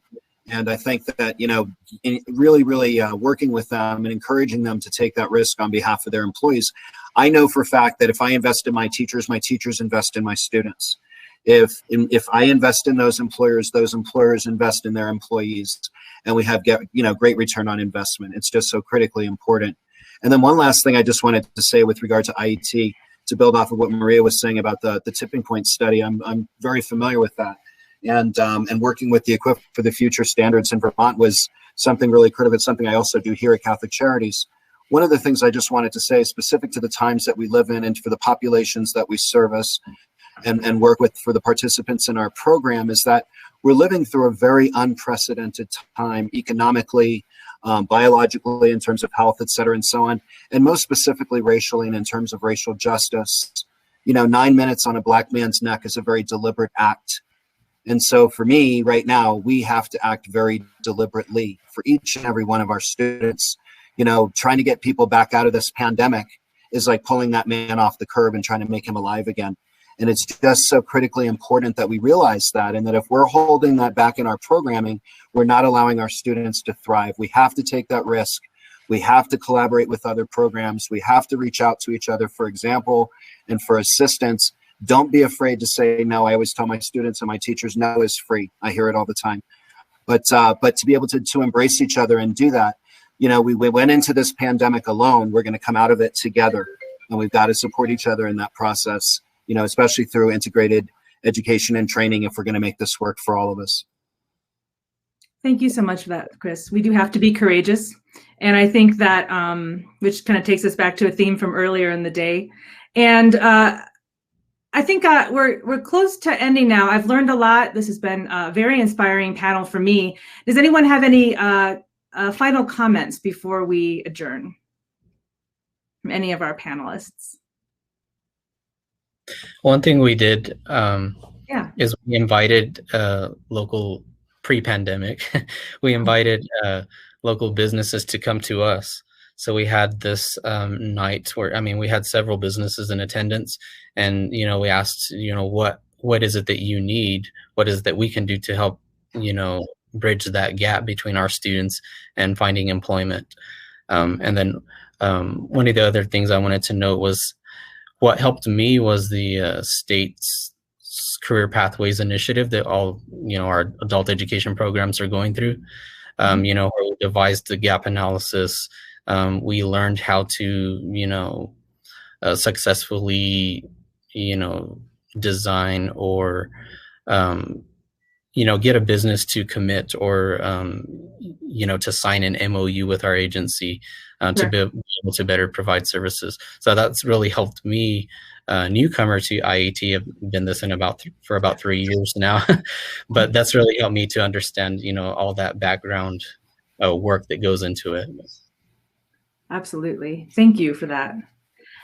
Okay, well, I want to thank all of our panelists for answering my call on this and sharing your considerable expertise and your experience with us to help us better understand career pathways in adult education and all the benefits we're working to provide to adult learners in New Mexico. I've really appreciated this. And I'm going to take us back to Terry on the main stage. And thanks, everyone. Thank you so much.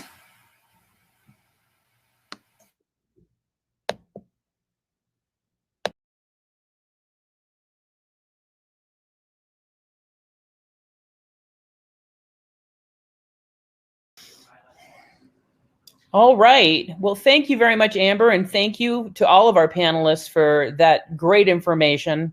We were going to have one more student present, but he did have to go. I know, as Amber said earlier, our students work. So we're going to replay our video one more time for you all as we close out our event today.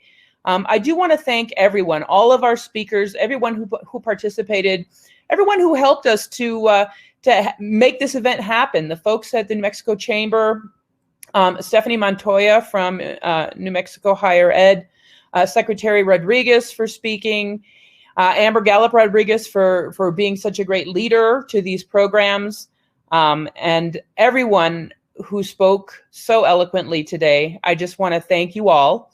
And I am going to show this video one more time. For those of you who weren't able to see it before, well, we'll just see if we can make it happen this time. All right. And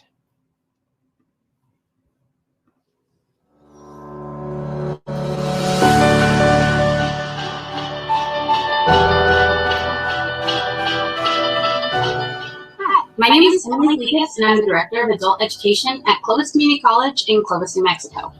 One of my favorite things about adult education is how flexible and responsive it is in bridging gaps and building opportunities. No two adult education programs are alike because each program works with local partners to design and deliver instruction that tackles its community's needs. Some programs partner with employers to deliver English language acquisition classes on site. Other programs partner with local institutions to provide integrated education and training programs that fast-track students into in-demand career pathways. Whatever the programming, every adult education program is constantly changing, modifying, and growing to meet student and community needs. In light of the COVID pandemic, I've seen even more evidence of this trait in adult education. When the nation shut down, we kept going and growing. And our students, they learned how to navigate online classrooms with screenshots and reassurances.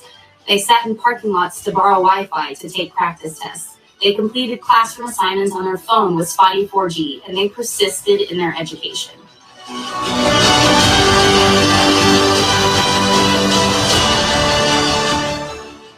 Hi, my name is Patricia, and I am here to talk about my experience at Eastern New Mexico University of Roswell.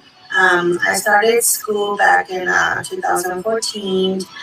And I was very nervous because my first language is Spanish, and I thought my English wasn't very good. I remember going into admissions, and they introduced me to this awesome program there. It's called ABE. Now I am a college graduate for the second time, and I just got my Associates of Applied Science, and my next plans are to pass my exam board and start working as a respiratory therapist. Now I'm finishing my third semester at MSU, the engineering program.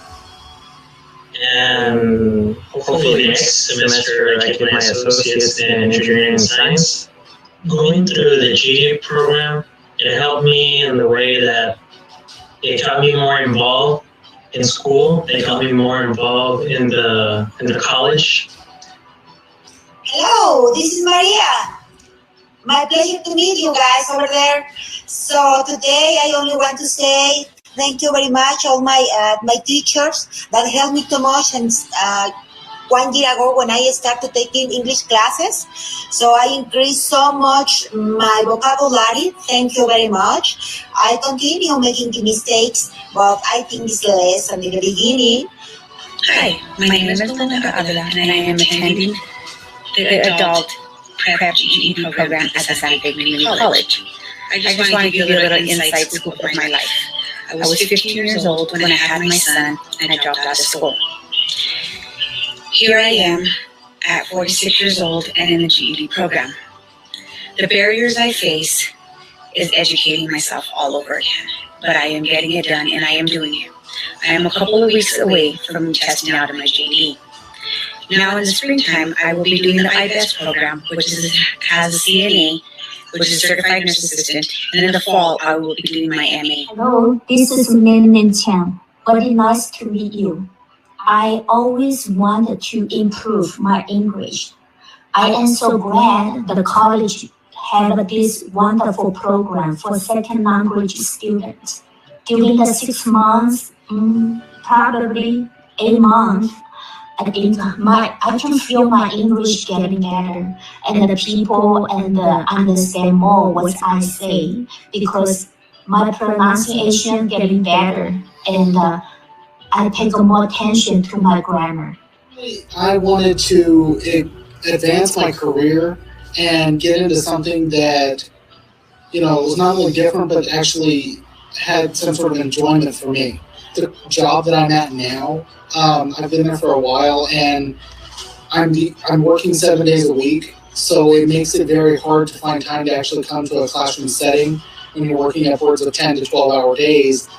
By the time at the end of the day, you don't want to do anything. So when the online courses became available and I was able to do it after work at home, it made it much more easy for me to get into that and actually apply myself. I think it's going to, not only help me, but my family's future. It's going to get everything kind of set in motion, and the career that I'm going for will actually help us financially and make everything stable and provide a nice life for my family. I think the adult education program is a very good program to everyone that wants to be a better person.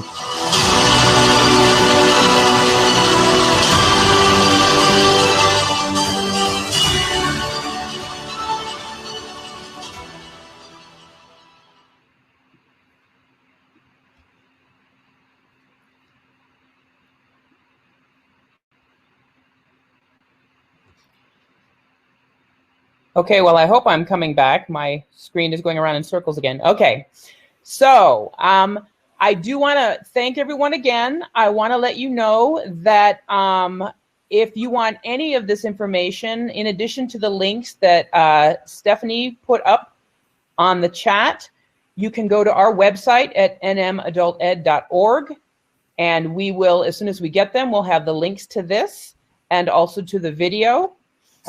We hope that you all enjoyed the day. If any of you are interested, we are having an adult education conference, virtual, through the same venue type thing as with Hopin. And we will be doing that this Thursday and Friday, March 11th and 12th. Again, if you're interested in attending that conference, you'll be able to get that information from our website. I do have a slide. Kathy, do you want me to put the slide up for a little bit, or do you want to go ahead and take it from here? You are welcome to put the slide up, and that can be our segue and all right, the launch to close the day. I will do that then. All right, let me find my slide. There we go. Okay. So again, if you want more information, you can go to our website. You can go to the HED website, or you can email me. I am happy to help. Thank you again, everyone, for joining our event. Terry, I just want to say thank you. This was such an informative day for me, and I took lots of notes, and I'm looking forward to working with you and all the other adult education people with our hospitality industry members to talk about how we can provide support for our workforce, how we can help people transition into new workforce areas, and how we can help businesses around the state really start to position themselves for economic recovery. And again, this is one of those hidden gems, that set of resources out there that you just, there's something out there, but you don't realize the scope of it, and the scope of your programs and the magnitude of what you're accomplishing around the state is really impressive. And I'm really excited about getting through the legislative session and starting to work on some good programming and some support services for our workforce. Thank you, Kathy. I really appreciate that. Yes, and we look forward to working with you as well. We know that there's so much that we can and do for this state. So I appreciate that. Well, great. And so again, thank you to the higher ed department. Thank you for the adult education tutorial that we got today. I'm so excited. This is our next to the last virtual roundhouse. Next week, we're going to spend the day basically recapping a lot of the presentations, seeing where people have ended up in the legislative session. We've heard about a lot of pending legislation over the last few weeks, and so we want to see where some of that legislation has ended up. Again, hearing from some of the cabinet secretaries on their thoughts about the session and how that's going to roll them forward into 2021 and 2022. And again, we've had such an opportunity.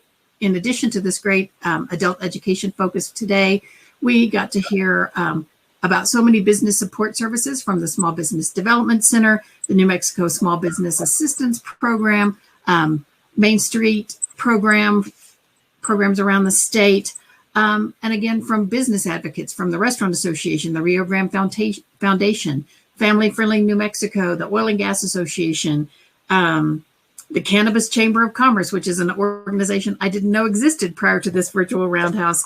And again, getting to hear from so many great nonprofits, from New Mexico First, the Santa Fe Housing Coalition, the La Semilla, the Farm to Table organization.